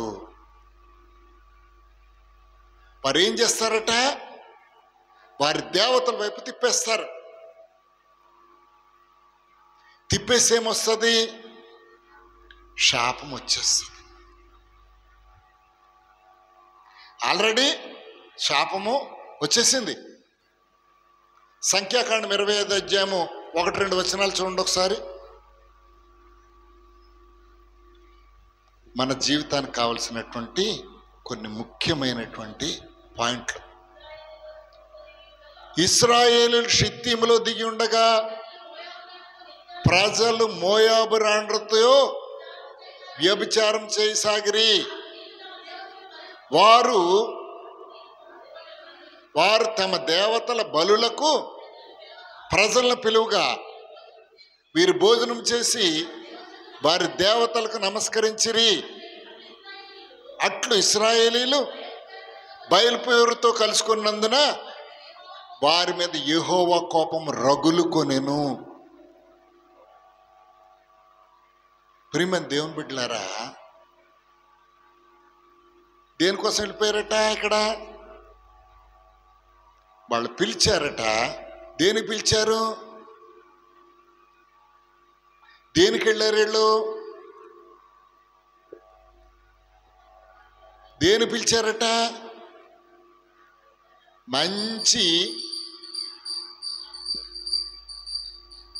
మంచి భోజనాలు వండుతున్నాము, మీరు రండి అని పిలవగానే వెళ్ళిపోయారు. మనము యేసవ్వ గురించి మాట్లాడుకున్నాం. జ్యేష్ఠత్వం దేనికి కోల్పోయాడు? అమ్మా, భోజనాన్ని కోల్పోయాడు. ఇక్కడ ఇశ్రాయేలీయులు కనాన్ దేశం నుంచి, ఇక్కడ నుంచి ఐగుప్తు దేశం నుంచి బయలుదేరినటువంటి వారు షిత్తీములో మోయాబు రాండ్రతాలకు పిలిచినప్పుడు వాళ్ళతో వెళ్ళి వాళ్ళ భోజనం చేసి వాళ్ళ దేవతలు నమస్కరించి వాళ్ళు పెట్టింది తినేశారు. దేవుడు కోపం ఏమైపోయింది? రగిలిపోయింది. అప్పుడు ఎంతమంది చచ్చిపోయారట? కిందకు చూడండి, అలాగే వెళ్ళండి, కొంచెం కింద కనబడుతుంది. 25వ అధ్యాయం సంఖ్యాకాండము. ఎంత? 24,000 మంది ఆ తెగులు చేత చనిపోయారు. దేవుని స్తోత్రం. ప్రియమైన దేవుని బిడ్డారు, ఎందుకంత కోపం వచ్చింది దేవుడికి? వాళ్ళు పెట్టినటువంటి భోజనాన్ని అంగీకరించారు. వాళ్ళు బలులు అర్పించినటువంటి వాటి భోజనానికి తినేశారు.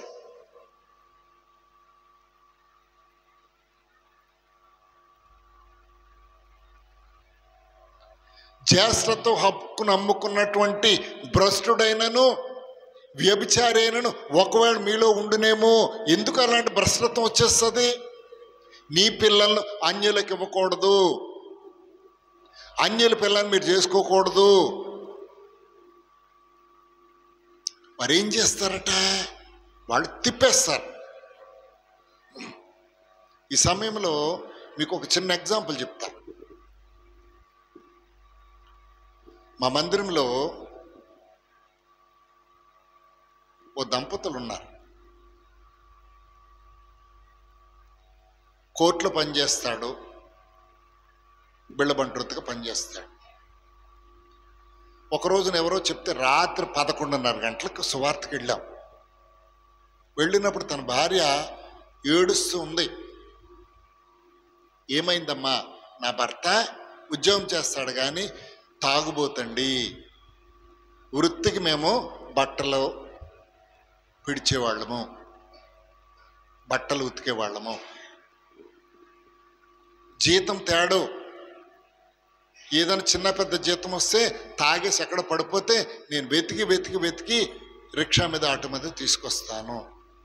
అమ్మ, మరి మీ కుటుంబం ఎలా పోషింపబడుతుంది? 4 ఏళ్లలో బట్టలు ఉతికి కుటుంబాన్ని పోషిస్తున్నాను. పిల్లలు ఎంతమంది? 2 ఆడపిల్లలు. ఓ పెద్ద పిల్లని ఏదో తెంగరోడితోటి ఎవరితోటి పెళ్లి చేశాను, ఏదో బతుకుతుంది. రెండో పిల్ల ఇంజనీరింగ్ చదువుతుంది. కానీ ఇంటికి వచ్చాడంటే పిల్ల పుస్తకాలు దాచుకోవలసినటువంటి పరిస్థితి. ఎందుకంటే పుస్తకాలు కూడా చింపేస్తాడు. అలాంటి వారికి రాత్రి 11:30కు సువార్త చెప్పాం. మరుసటి రోజుని మొత్తానికి ఏదో దేవుడు బాగు చేస్తాడని చెప్పిన తర్వాత మొత్తానికి భర్తను పట్టుకుని పిల్లల్ని పట్టుకుని మందిరానికి వచ్చింది. ఉదయానికే తాగేస్తున్నాడు. వాక్యం చెప్పనివ్వట్లేదు, పాటలు పాడనివ్వట్లేదు, కాంగో కొట్టనివ్వట్లేదు.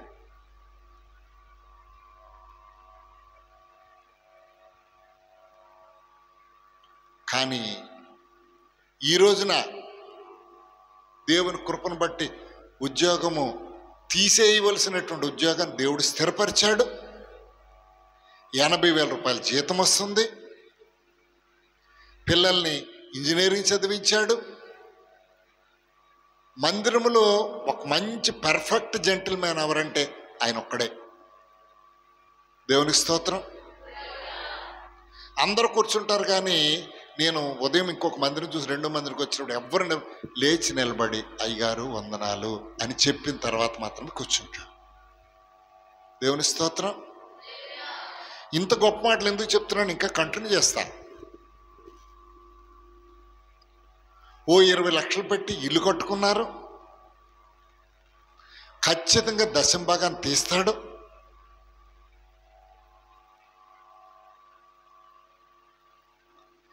ఉద్యోగం అంతా సెటిల్ అయిన తర్వాత ఆయన 1,500 పెట్టి దశంభాగం పెట్టాడు.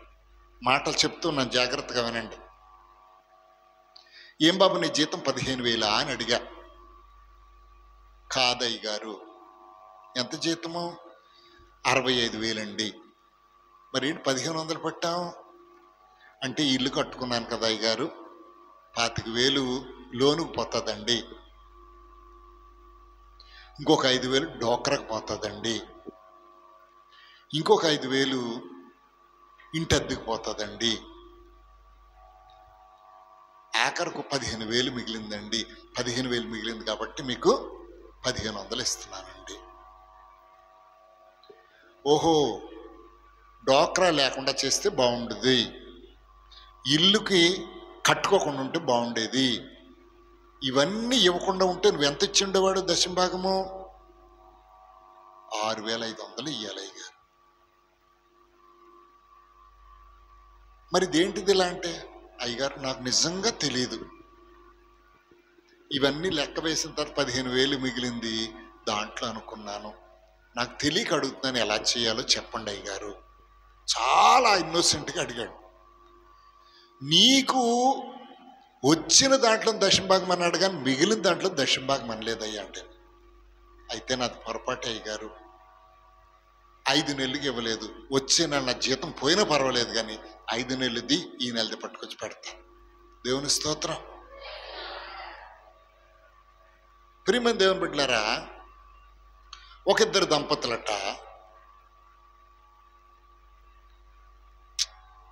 అయ్యా ఈ నెలంతా చాలా కష్టమైపోయింది, మన పిల్లలకి ఇంచుమించు 15,000 దాకా మందులకి అయిపోయింది, ఇంటద్ది ఎంత పోయింది, కిరాణా ఖర్చు ఎంత పోయింది, కిరాణా ఆపేద్దామనుకుంటే కిరాణా కొట్టుడు ఒప్పుకోడు, మందులు కొట్లు డబ్బులు ఇచ్చేద్దామా ఆపుదాము ఈ నెల అంటే ఒప్పుకోడు, ఇంటద్ది ఆపుదామంటే ఒప్పుకోడు. మరి ఏం చేద్దామో డబ్బులు మిగలట్లేదు. అడగకుండా ఉండేది ఎవరు? మన పాస్టర్ గారు ఇచ్చినా ఇవ్వకపోయినా అడగడం. కాబట్టి ఏదోలే ఈ నెలకి సర్దేసుకుని పాస్టర్ గారికి ఇవ్వకుండా మానేద్దాం.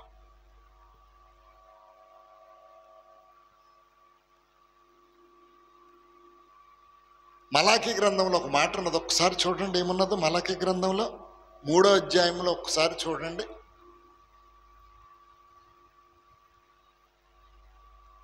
మీరందరూ ఏం చేస్తున్నారట?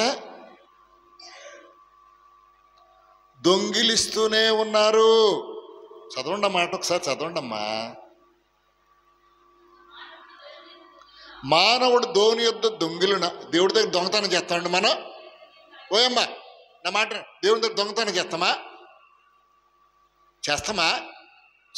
కానీ ఏమంటున్నాడు అక్కడ ప్రవక్త? ఏమంటున్నాడు? మీరు దేవుని యొద్ద దొంగిలుతూనే ఉన్నారు, నా యొద్ద దొంగిలించి తిరిగి. మళ్ళీ దేవుడు తిరిగి అడుగుతాడు, దేని విషయం దొంగిలించాము?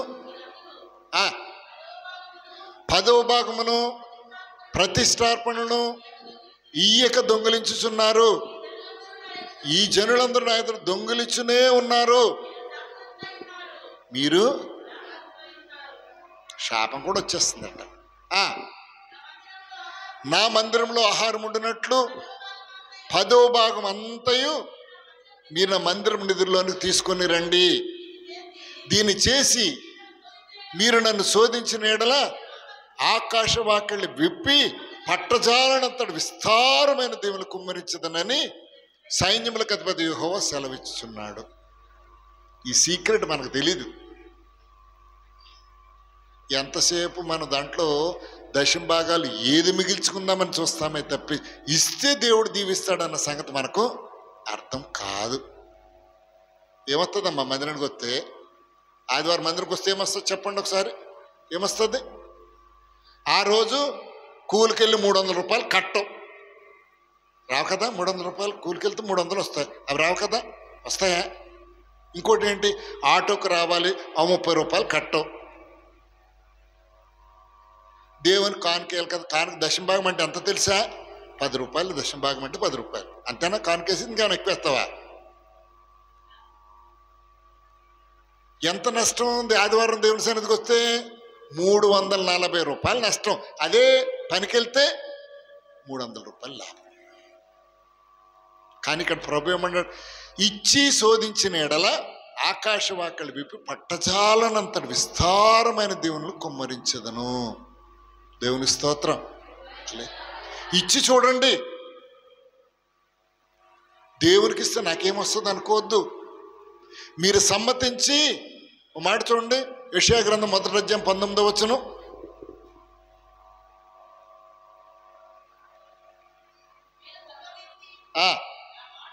నా మాట విని ఎడల మీరు భూమి యొక్క మంచి పదార్థములను అనుభవించదు. దేవుని స్తోత్రం చెప్పండి. సమ్మతిస్తే, నేను చెప్పింది వింటే మంచి పదార్థాలు అంట భూమి మీద. అవే దొరకట్లేదు మంచి పదార్థాలు. ఏంటి మంచి పదార్థాలు చెప్పండి? 3 మంచి పదార్థాలు చెప్పండి. ముందు మనిషికి కావాల్సినటువంటి మొట్టమొదటిది ఏంటి చెప్పండి? జాగ్రత్తగా ఆలోచించి చెప్పాలి. మనిషికి కావాల్సిన మొట్టమొదటిది ఏంటమ్మా? భోజనం ఫస్ట్. రెండవది ఇలా భోజనం అంటే నీరు అన్నీ వచ్చేస్తాయి, అన్నీ దాంట్లోకి వచ్చేస్తాయి. రెండవది వస్త్రములు. మూడవది ఇల్లు. ఎప్పుడైనా దేవుడి మాటలు వింటే, దాన్ని సమ్మతిస్తే, దైవజనుడు చెప్పినది బైబిల్లో చెప్పింది వింటే భూమి మీద మంచి భోజనం ఇస్తాడు. మనకు భూమి మీద ఏదైనా ఒక మంచిది ఏదైనా ఉన్నదంటే మన కష్టార్జితం వలన మంచి భోజనం తినడం మాత్రమే. దేవుని స్తోత్రం. హల్లెలూయా. ప్రియమైన దేవుని బిడ్డలారా, బాగా ఉందమ్మా, చాలా చక్కగా ఇంజనీరింగ్ చదివింది. అమ్మాయికి మంచి ఉద్యోగం కూడా వచ్చేసింది. దేవుని కృపను బట్టి ఉద్యోగం వచ్చేసింది. ఇప్పుడు ఏమైంది? అయ్యగారు, పిల్లకి మా కులంలో దొరుకుతాయా? బట్టలు ఉతుక్కునే కులంలో పిల్లలు దొరుకుతారా? అమ్మా, నమ్ముట నీ వలన అయితే నమ్మవానికి సమస్తము సాధ్యమే. నువ్వు వెయిట్ చేయమ్మా. ఒక రోజు నాడు పెళ్లి కార్డు పట్టుకుని వచ్చింది. అదేంటమ్మా పెళ్లి కార్డు పట్టుకొచ్చావేంటి? పెళ్లి సెటిల్ అయింది. ఓ ముక్క అయినా చెప్పలేదమ్మా పెళ్లి కొడుకు ఎవరు అంటే, మాకు దూరపు మేనల్డ్ అవుతాడండి. దూరపు మేనల్డ్ అవుతాడా? మరి ఆ ముక్క నాతో చెప్పుకోవాలి కదా. ఎందుకు అయిన తర్వాత చెప్దాం అనుకున్నానండి. ఇన్ని విషయాలు చెప్తున్నారు కదా, ఎందుకు చెప్పలేదమ్మా అంటే, ఏమి లేదు అయ్యగారు, వాళ్ళు దేవుని నమ్ముకోలేదు. ఏంటది? దేవుని నమ్ముకోలేదు.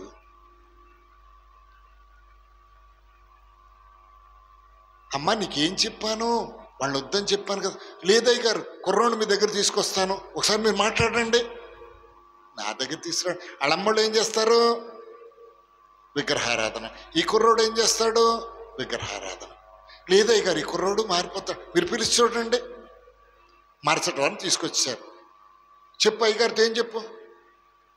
అయ్యగారు నేను కూడా దేవుణ్ణి నమ్ముకుంటానండి. ఏంటది? దేవుణ్ణి నమ్ముకుంటా. మరి బాప్తీసం తీసుకుంటా? అప్పుడే కాదు కానీ అయ్యగారు కొంచెం నమ్మకం కలిగింది దాన్ని తీసుకుంటాను. ప్రియమైన దేవుని బిడ్డలారా, పెళ్ళైపోయింది.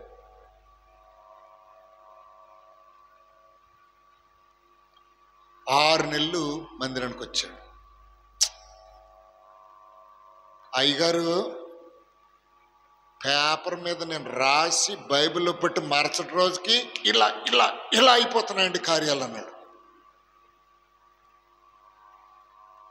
తర్వాత రావడం మానేశాడు. ఏ అమ్మ ఏమైందమ్మా మీ అల్లుడు రావట్లేదంటే, దేవుడితో కాగితం రాసి పెట్టాడట, ఎస్ఐకి ఉద్యోగాన్ని రాశాడట, దేవుడు ఇచ్చేస్తానని మాట ఇచ్చాడట, ఉద్యోగం రాలేదట, దేవుని సన్నిధికి రాడట, పిల్లని కూడా వెళ్ళొద్దు అంటున్నాడు. ఏమైంది ఇప్పుడు? పిల్లని కూడా వెళ్ళొద్దు అంటున్నాడు. నీకు మొదట చెప్పలేదా?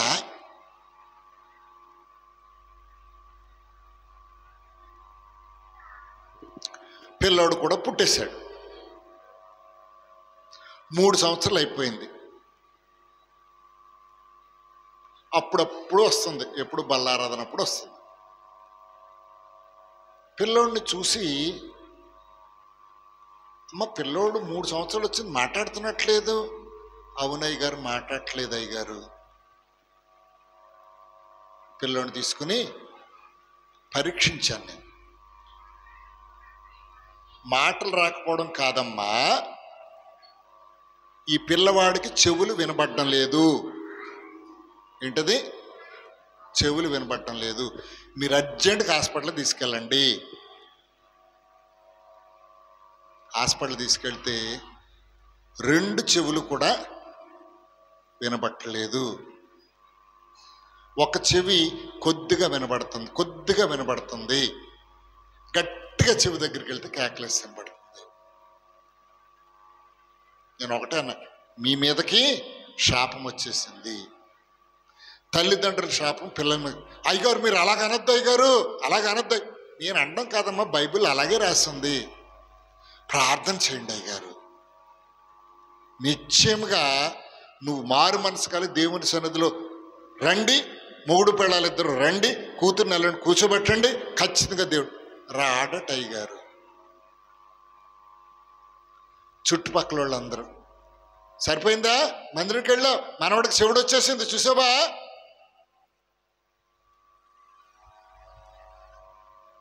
మా చుట్టాలు ఎవ్వరూ ఒప్పుకోవట్లేదు. అయ్యగారు నన్ను కూడా వెళ్ళనట్లేదు. అయ్యగారు నీ మొదట ఏం చెప్పాను నీకు నేను? వారు నిన్ను పోనీరు. అమ్మ ప్రార్థన చేద్దాం, నువ్వు ప్రతిరోజు రా. వచ్చి 2-3 వారాలు వచ్చింది. అయ్యగారు హైదరాబాద్ వెళ్తున్నాం, ప్రార్థన చేయండి. హైదరాబాద్ వెళ్తున్నావా? దేనికి ప్రార్థన చేయాలి? పిల్లోడి చెవికి ఆపరేషన్ చేస్తున్నామండి. ఓ ముక్కైనా నాతో చెప్పలేదమ్మా నువ్వు? డేట్ ఫిక్స్ అయిపోయిందండి. ఎంత ఆపరేషన్ అన్నారు? ఎంతో లేదు కానీ అయ్యగారు 25 లక్షలు. ఎన్ని లక్షలు? 25 లక్షలు పెట్టి ఆపరేషన్ సిద్ధపడిపోయారు. దేవుని మందిరానికి రామ్మా చెవులు బాగు చేస్తారంటే వింట్లా. చేసిన తప్పులను ఒప్పుకోండి అంటే వింట్లా. ఇప్పుడు ఈ మాటలు ఎందుకు చెప్పుకున్నాం? రిబ్కాకి ఎందుకు కోపం వచ్చింది? ఏసావు మీదకి ఆశీర్వాదం రాకూడదని అంత ఖచ్చితంగా ఎందుకు నిర్ణయం తీసుకుంది? హేతు కుమార్తెల వల్ల విసిగిపోయింది. మందిరాన్ని రావట్లేదు, ప్రార్థనకు రావట్లేదు. ఇది కాకుండా తల్లి తండ్రికి ఇష్టం లేదని తెలిసి ఇష్మాయేలు కూతురు కూడా పెళ్లి చేసేసుకున్నాడు. అలాంటి వాడి మీద తల్లి కోపం తెచ్చుకోవడము. ఏమనుకున్నది? పెద్దోడి మీద శాపం వస్తుంది అనుకోలే. చిన్నోడు చక్కగా మేమేం చెప్తా వింటున్నాడు కదా, వీడి మీద ఆశీర్వాదం, తర్వాత ఎలాగ పెద్దోడిని పిలుస్తాడు, తర్వాత ఆశీర్వాదం ఇస్తాడు అనుకుందే కానీ ఆశీర్వాదం పట్టుకెళ్ళిపోయాడు. ఇక తండ్రిని వేధిస్తున్నాడు, నాకు ఆశీర్వాదం ఇస్తావా ఇవ్వా. కోపం వచ్చేసింది ఇస్సాకు కూడా. నీ మీదకి శాపం వచ్చేసింది. ప్రియమైనట్టు దేవుని బిడ్డలారా,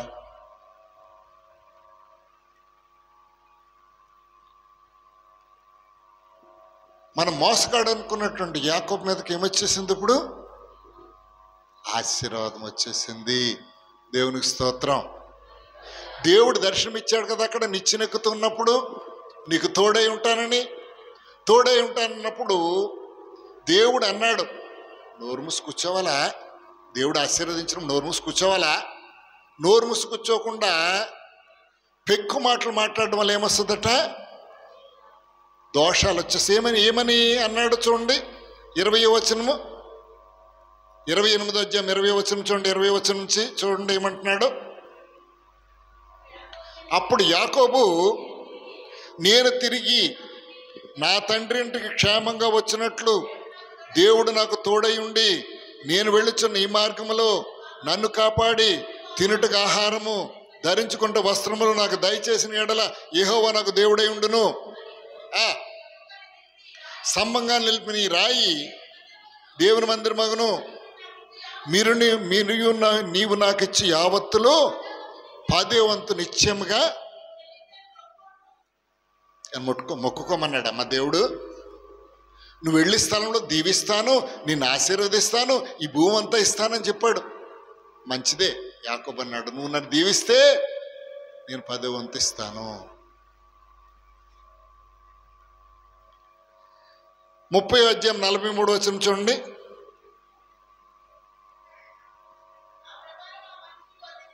అత్యధికంగా అభివృద్ధి పొంది విస్తారమైన మందలు, దాసులు, దాసీలు, ఒంటెలు, గాడిద గలవాడాను. దేవుడు ఎప్పుడైతే మాట చెప్పాడో ఆశీర్వాదం చేశాడు. గొప్పగా వర్ధిల్లిపోయాడు. ఇచ్చాడా?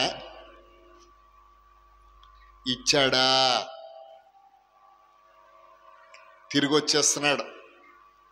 యాకోబు తిరిగి వస్తున్నాడు. తిరిగి వస్తున్నప్పుడు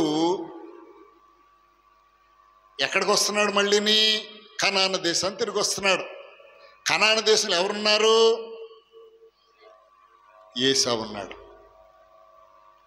నా ఆశీర్వాదం పట్టుకుపోయాడు, జ్యేష్ఠత్వం పట్టుకుపోయాడు. ఇప్పుడు అడుస్తే ఏం చేయాలి? ఇప్పుడు చంపడానికి అటు రెడీగా ఉన్నాడు. యాకోబు ఏం చేశాడు? ఇప్పుడు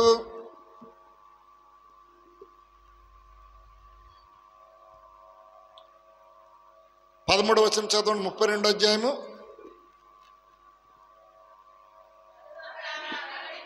ఆ రాత్రి గడిపి తాను సంపాదించిన దానిలో అన్నయ్యని ఏసావు కొరకు కానుకను అనగా 200 మేకలను, 20 మేకపోతులను, 200 గొర్రెలను, 20 పొట్టేళ్లు, 30 పాడింటులు, వాటి పిల్లలను, 40 ఆవులను, 10 ఆపోతులను, 20 ఆడగాడిదలను, 10 గాడిద పిల్లలను తీసుకొని మందకు వేరుగా ఉంచి తమ దాసులకు అప్పగించి, మీరు మందను నడుచు ముందుగా సాగిపోండి. మరియు వారిని మొదలువాడు, నా సహోదరుని ఏసావు నేను ఎదుర్కొని నీవెవడవంటే, నీ ముందర నువ్వు ఎవరు అంటే, ఇవి నీవు ఏం చెప్పాలట? నీ సేవకుడైన యాకోబువి. ఎవరి కోసం కానికిస్తున్నాడమ్మా? ఆయన ప్రభు అటు. ఎవరమ్మా ప్రభు? ఎవరు ప్రభు? ఇప్పుడు ఏసావు. ఇప్పుడు యాకోబుకి ఎవరు ప్రభు అయిపోయాడు? ఏసావు ప్రభు అయిపోయాడా? కానుక తీయవలసినటువంటి దేవునికి తీయకుండా ఎవరికి ఇస్తున్నాడు? ఇప్పుడు చంపేస్తానని వచ్చినటువంటి ఏసావుకి ఇస్తున్నాడు.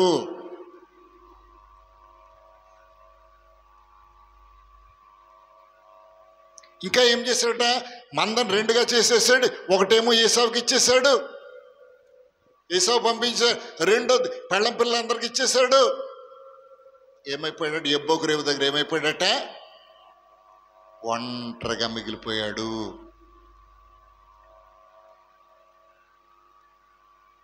ప్రసంగి గ్రంథము 5వ అధ్యాయం చూడండి, ఏం రాసి ఉన్నది ఒకసారి. మొదటి చదువమ్మా 5వ అధ్యాయము. నీవు దేవుని మందిరము పోయినప్పుడు నీ ప్రవర్తన జాగ్రత్తగా చూసుకో. బుద్ధిహీనులు అర్పించినట్లు బలి అర్పించడం కంటే సమీపించి ఆలకించడు. ఊరుకున్నాడా యాకోబు? ఆలకించి ఊరుకున్నాడా? ఏం చేశాడట? ఏం చేయకూడదట చూడండి, చెప్తున్నాడు. బుద్ధిహీనులు అర్పించినట్లు బలి అర్పించడం కంటే సమీపించి ఇంకా తెలియకయే దుర్మార్గపు పనులు. ఏం చేశాడు ఇక్కడ? దుర్మార్గ పని ఏం చేశాడు? దేవుడికి ఇవ్వాల్సినట్టు కానుకను ఎవరికి ఇస్తున్నాడు? ఇప్పుడు ఏశావుకి ఇస్తున్నాడు. దుర్మార్గ పని అనేది ఇంకా చదవండి. చాలా జాగ్రత్తగా ఉండాలి. దేవుని సన్నిధిని అనాలోచనగా పలుకుటకు నీ హృదయమును త్వరపడి నీకు గబగబ గబగబ మొక్కేసుకోవద్దు. నాకు బాగుంటే ఇలా చేసేస్తాను, నాకు ఇది వస్తే చేసేస్తాను, దశంభాగం ఇచ్చేస్తాను. ఎవడన్నమన్నాడు అబ్బా యాకోబుని? ఇంకా హృదయమును త్వరపడనీక నోటిని కాచుకో. ఇంకా దేవుడు ఆకాశం ముందు ఉన్నాడు, నీ భూమి మీద ఉన్నావు. కావున నీ మాటలు కొద్దిగా ఉండవలెను. విస్తారమైన పనిపాట్ల వలన స్వప్నములు పుట్టును, పెక్కు మాటల వలన.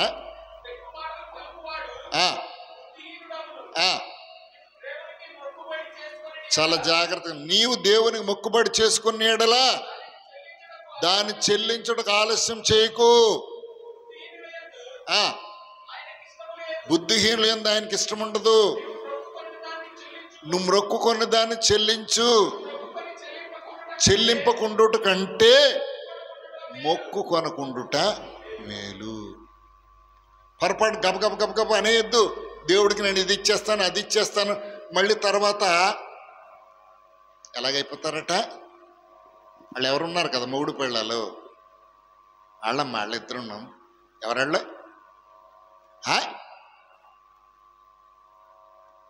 ఎవరాళ్ళు? వాళ్ళ పేర్లు చెప్పమ్మా. అననీయ సప్పిరలు. అబ్బా, వాళ్ళిద్దరిది ఎంత గట్టి బంధం అంటే, ఎంతగా ఏకీభవించారంటే, ఓ పొలము అప్పుడు ఆత్మ బాగా వచ్చేసింది. అపోస్తలులు చెప్పినప్పుడు మనకున్న భూములు గిములు అన్నీ అమ్మి పడేద్దాము, లేదా ఫలానా దేవుడికి ఇచ్చేద్దామని ఈ అననీయ సప్పీరాలు కూడా, మనకు పొలం ఉంది కదా మెట్టకాడ, అరెకరం పొలం అమ్మేద్దాం. ఎంత ఉంటుంది ఏంటి? ఓ 1,00,000 రూపాయలు ఉంటుంది. ఎంత ఉంటుంది అనుకున్నారు? 1,00,000 ఉంటుంది. బేరం పెడితే ఎంత వచ్చిందట? 1,50,000 వచ్చిందట. 1,00,000 అనుకున్నావు కదా, 1,50,000 వచ్చింది. నువ్వు 1,00,000 అనుకున్నావా, పొలం అనుకున్నావా? పొలం ఇద్దాం పొలం అమ్మిద్దాం అనుకున్నావా, పొలంలో కొంత ఇద్దాం అనుకున్నావా? గుర్తుపెట్టుకోండి, అనాలోచనగా దేవునితో పలకొద్దు. ఇద్దాం అనుకున్న మాట యథార్థమే, కానీ 1,50,000 వస్తుందని మేము అనుకోలేదు, అందుకు 1,00,000 ఇచ్చేద్దాం, 50,000 దాచేసుకుందాం. అది ఎవరి డబ్బది? ఎప్పుడైతే మొక్కుబడి చేసుకున్నావో అది దేవునిది అయిపోయింది. అందుకన్నాడు, దేవుని యొద్ద మానవుడు దొంగిలునా? అవును, మీరియ్యకయే దొంగిలిస్తూ ఉన్నారు. అందుకు మీరేమైపోయి ఉన్నారట? శాపగ్రస్తులైపోయి ఉన్నారు. భర్త అలాగే చెప్పేశాడు, భార్య అలాగే చెప్పేసింది. ఏమైపోయారట? శాపకం వచ్చేటది. ఏమైపోయింది? ఆజ్ఞ అతిక్రమే పాపము, పాపం వల్ల వచ్చే జీతము. ఏమైపోయారు? ఇద్దరు అన్ని సప్పిరలు ఏమైపోయారట? అక్కడికక్కడే చచ్చిపోయారట. ప్రియమైన దేవుని బిడ్డలారా, యాకోబు పరిస్థితి కూడా అలాగైంది. దేవునికి ఇద్దామనుకున్న కానుక దేవునికి తీయలేదు. ఆశీర్వదించాడు నిజమే, యాకోబు మోసగాడు కాదు, కానీ ఎక్కడ మోసగాడు అయ్యాడు గుర్తుపెట్టుకోండి. ఇక్కడ మోసగాడు దేవునికి ఇయ్యక మోసగాడయ్యాడు. అంతేగాని అన్న దగ్గర మోసం చేయలేదు, తండ్రి దగ్గర మోసం చేయలేదు. అమ్మా అది తప్పమ్మా అని తల్లితో చెప్పాడు. అన్నతో కూడా నీ జ్యేష్ఠతని నాకు అమ్ముతావా అంటే, వామ్మ నేను చచ్చిపోతాను నాకెందుకు, ఆయన అమ్మేశాడు, కానీ అక్కడ మోసం చేయలే. అందుని హెబ్రీ పత్రికలో పౌలు గారు చాలా క్లియర్గా రాస్తున్నాడు. ఒక్క పూట తిండి కోసము జ్యేష్ఠతో నమ్మేసుకున్నటువంటి ఏసావు లాంటి వాడు ఎవడైనా ఉన్నాడేమో. అలాగే ఆశీర్వాదం పొందగోరి కన్నీళ్లు విడిచి వెతికిన మళ్ళీ అట్లా దొరకలేదు.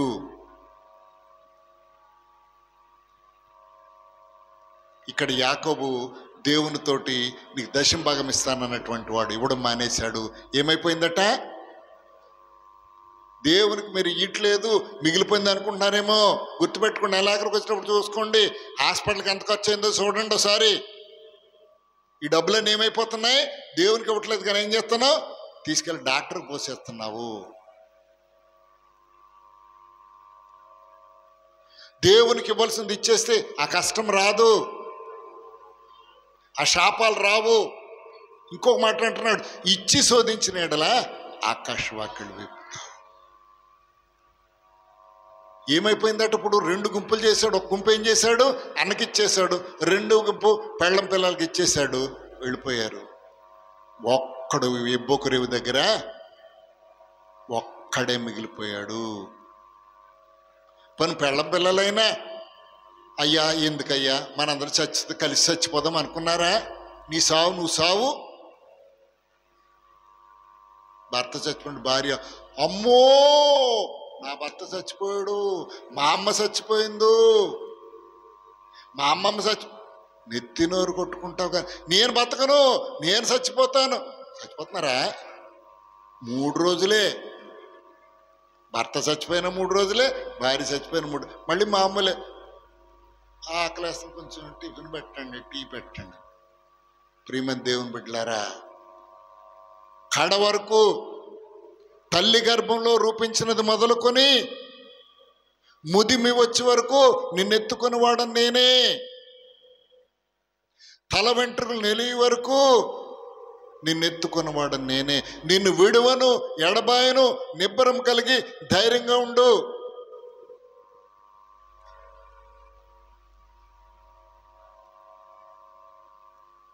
తల్లి తన చంటి బిడ్డను మరుచునా, ఒకవేళ వారైనా మరుచుదురేమో కానీ నేను నిన్ను మరువను, ఇదిగో చూడుము నా అరచేతుల్లో చెక్కుకొని ఉన్నాను. ఎంత గొప్ప దేవుడండి! మనల్ని ఎప్పుడూ కుడి ప్రక్క ఎడం పక్క ముందు వెనక ఆయన ఆవరించి ఉన్నాడు. నీ పాదములు తొట్టిల్ల నేను, పర్వతములు తత్తరిల్లను, మెట్టలు దద్దరిల్లను, నా కృప నిన్ను వీడిపోదు. మనం వదిలిపెట్టినా ఆయన వదిలిపెట్టినటువంటి దేవుడు. ఒక్కడు మిగిలిపోయాడట. ఆ రాత్రి ఆయనకు మారు మనసు వచ్చింది.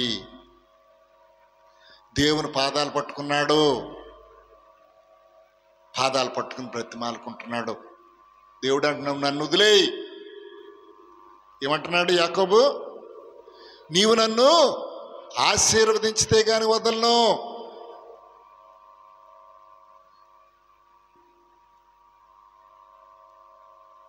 ఎప్పుడైనా దేవునితో చెప్పవా, ఇదిగో దేవా నా జీవితం ఆపాదమస్తకం నీకంకితం. ఇదిగో దేవా నా జీవితం ఆపాదమస్తకం నీకంకితం.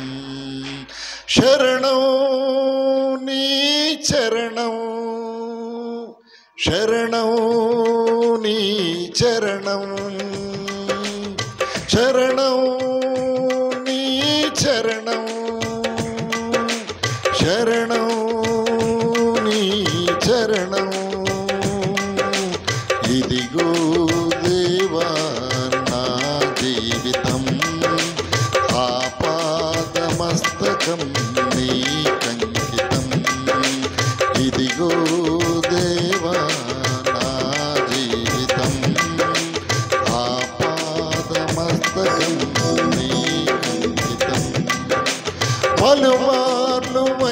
వైదొలగినాను, పరలోక దర్శనము నుండి విలువైన నీ దివ్య పిలుపుకు తగినట్టు జీవించనైతి. అయినా నీ ప్రేమతో నన్ను దరిచేసినావు, అందుకే గైకొనుమో దేవా ఈ నా శేష జీవితం. ఇదిగో దేవా నా జీవితం, ఆపాదమస్తకం నీ పాదముల చెంత చేరి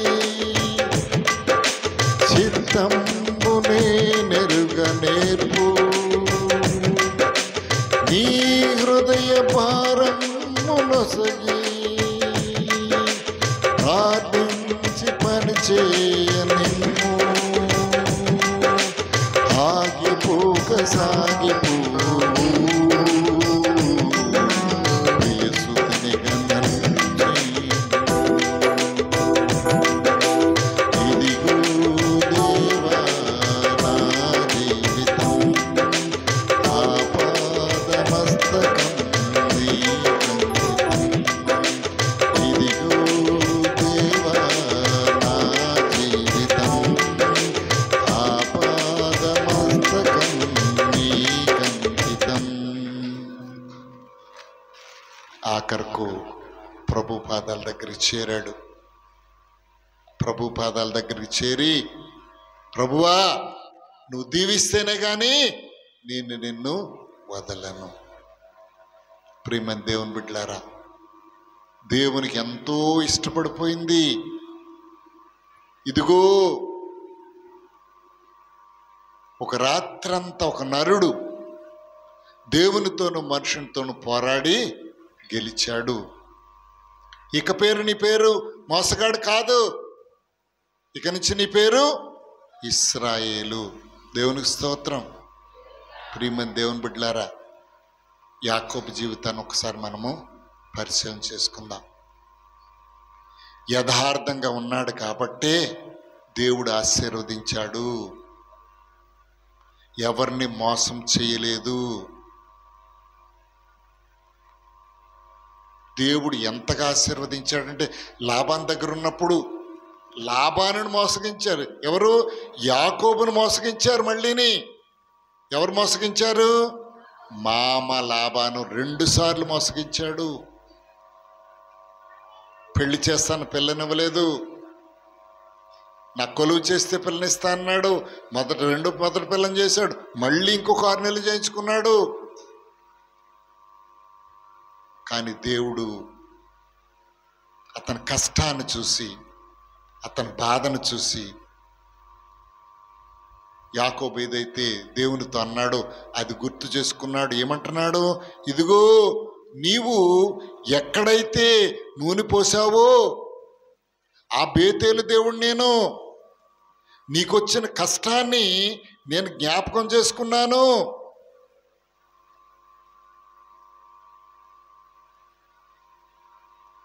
అందుకే నువ్వేదైతే అడిగావో మేకల విషయంలో, గొర్రెల విషయంలో, దాని అంతటిని చేసి నిన్ను హెచ్చించినటువంటి వాడను నేనే.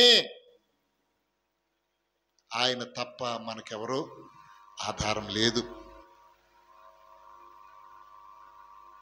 నరులను ఆశ్రయించుట కంటే, రాజులను ఆశ్రయించుట కంటే, రథములు నమ్ముకొనుట కంటే, మనుషులు నమ్ముకొనుట కంటే యెహోవాను ఆశ్రయించుట మేలు.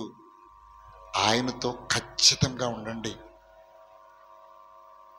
నువ్వే పనైనా చేసుకో, ఎలాగైనా ఉండు, కానీ దేవుని విషయంలో మాత్రం నిక్కార్సుగా ఉండు.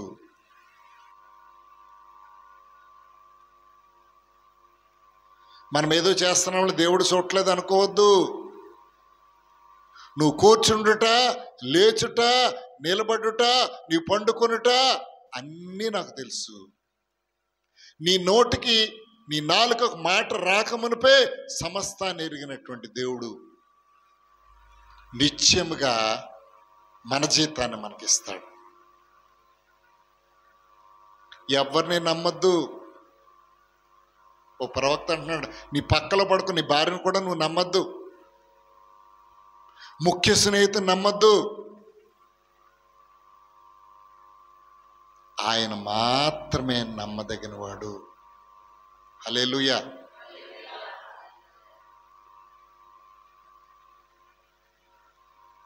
యేసు ప్రభువును సహవాసమునకు పిలిచినటువంటి దేవుడు నమ్మదగినవాడు. ఈ రోజున యాకోబు జీవితాన్ని జ్ఞాపకం చేసుకుందాం. ఎప్పుడైతే నువ్వు నమ్మకంగా దేవుని సన్నిధిలో ఉంటావు, దేవుడు ఆశీర్వదిస్తాడు. కానీ ఆశీర్వదించబడిన తర్వాత గర్వం వచ్చిందో తీసి పడేస్తాడు.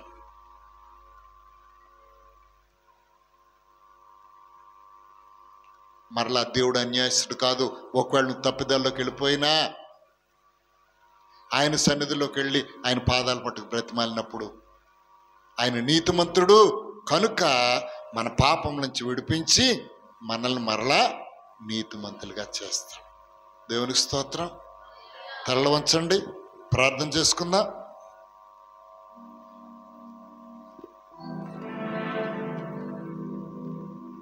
కృపామయుడా, కనికరం కలిగినటువంటి మా దేవా, మీ పరిశుద్ధ నామానికి వందనాలు చెల్లిస్తాం ప్రభు. ఈ రాత్రికాల సమయంలో తండ్రి మీ సన్నిధిలో ఇలాగున సంతోషించి ఆనందించి కృప దయచేశారు. ఈ రోజున యాకోబు జీవితాన్ని మా ముందుంచారు. నాయనా, తల్లిదండ్రుల మాట నీ మాట వినినటువంటి, నీతో నిబంధన చేసుకున్నటువంటి యాకోబు నాయన అత్యధికంగా ఆశీర్వదించారు. ఆ నిబంధనను మరిచిపోయాడు, మరల కష్టాల్లో పడిపోయాడు, సమస్తాన్ని పోగొట్టుకుని ఒంటరిగా మిగిలిపోయాడు. కానీ ప్రభువా, ఎప్పుడైతే నీ పాదాలు పట్టుకుని మారు మనసు కలిగి నీ పాదాలు పట్టుకుని వదలలేదు, అతన్ని మార్చివేసావయ్యా.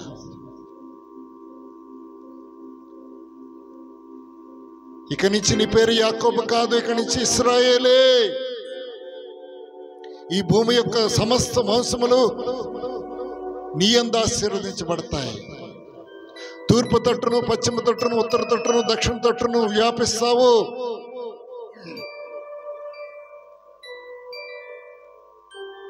నువ్వు అభివృద్ధి చెందే వరకు నిన్ను విడిచిపెట్టను. అవును ప్రభువా, నువ్వు అబద్ధమాటకు మనుషుడు కాదు, నరమాత్రుడు కాదు, మాట ఇచ్చి స్థాపించినటువంటి దేవుడు కాదు, నమ్మదగినటువంటి దేవుడు. ప్రభు, ఈ రాత్రికాల సమయంలో చేరి ఉన్న బిడ్డలందరినీ జ్ఞాపకం చేసుకోండి. ఈ వాక్యాన్ని విని విడిచిపెట్టకుండా నీతో నిబంధన చేసుకుని ఆ వాక్య ప్రకారం నడుచుకోవడానికి తండ్రి కృపనిమ్మని వేడుకుంటున్నాను. నీ ప్రియ బిడ్డల మధ్యలో నన్ను నిలబెట్టుకుని తండ్రి నీ నోటు బోరుగా నన్ను వాడుకున్నందుకు నీకు వందనాలు. మీ కృపను మాత్రం వచ్చినందుకు వందనాలు. ఇదిగో ఉపవాస కూడికలను ఏర్పాటు చేసినట్టు దైవజనులను ఆయన మీరు జ్ఞాపకం ఇచ్చుకోండి. ఆయన చేయనిదంతయో సఫలపరచండి.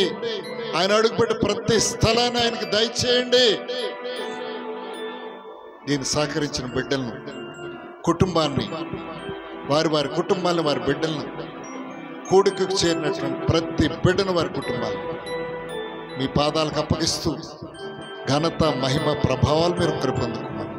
యేసుక్రీస్తు పరిశుద్ధ నామములో ప్రార్థించి స్తుతించి వేడుకొంచున్నాను తండ్రి. అందరికీ వందనాలమ్మా.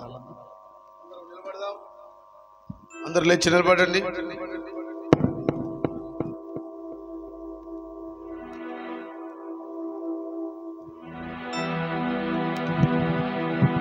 నిన్న మాటలను బట్టి ఒకసారి దేవునికి స్తోత్రం చెప్పండి. రెండు చేతులు చెప్పండి, గట్టిగా చెప్పాలి. ఇలా ఊపుతూ దేవునికి స్తోత్రం చెప్పండి. స్తోత్రం చెప్పండి, స్తోత్రం చెప్పండి. దేవుడు ఈ రాత్రి ఈ రీతిగా జరిగించిన దేవునికి స్తోత్రాలు చెల్లిద్దాం. రేపు పగల కాలం మన బిడ్డలందరినీ, ఇంకా రావాల్సిన వాళ్ళందరినీ ప్రభు నడిపించినట్టు దేవునికి స్తోత్రాలు చెల్లిద్దాం. సంఘము రెండంతులుగా ఆశీర్వదించబడ్డ స్తోత్రాలు చెల్లిద్దాం. మన విశ్వాసులు ఎంతమంది ఉన్నారో అంతకు రెట్టింపు దేవుడు అనుగ్రహిస్తున్నందుకు స్తోత్రాలు చెల్లిద్దాం. వాక్యం చెప్పిన దైవ సేవకులను, వారి కుటుంబాన్ని దేవుడు బలపరిచి రాకడ కొరకు ఆయన అనేకులు సిద్ధపరిచినట్టు దేవుడు వాడుకున్నట్టు దేవునికి స్తోత్రాలు చెల్లిద్దాం. ఈ రాత్రి విశ్వాసులంతా నిలబడుకొని ప్రార్థన చేసే కృప దేవుడు అనుగ్రహించినట్టు స్తోత్రాలు చెల్లిద్దాం.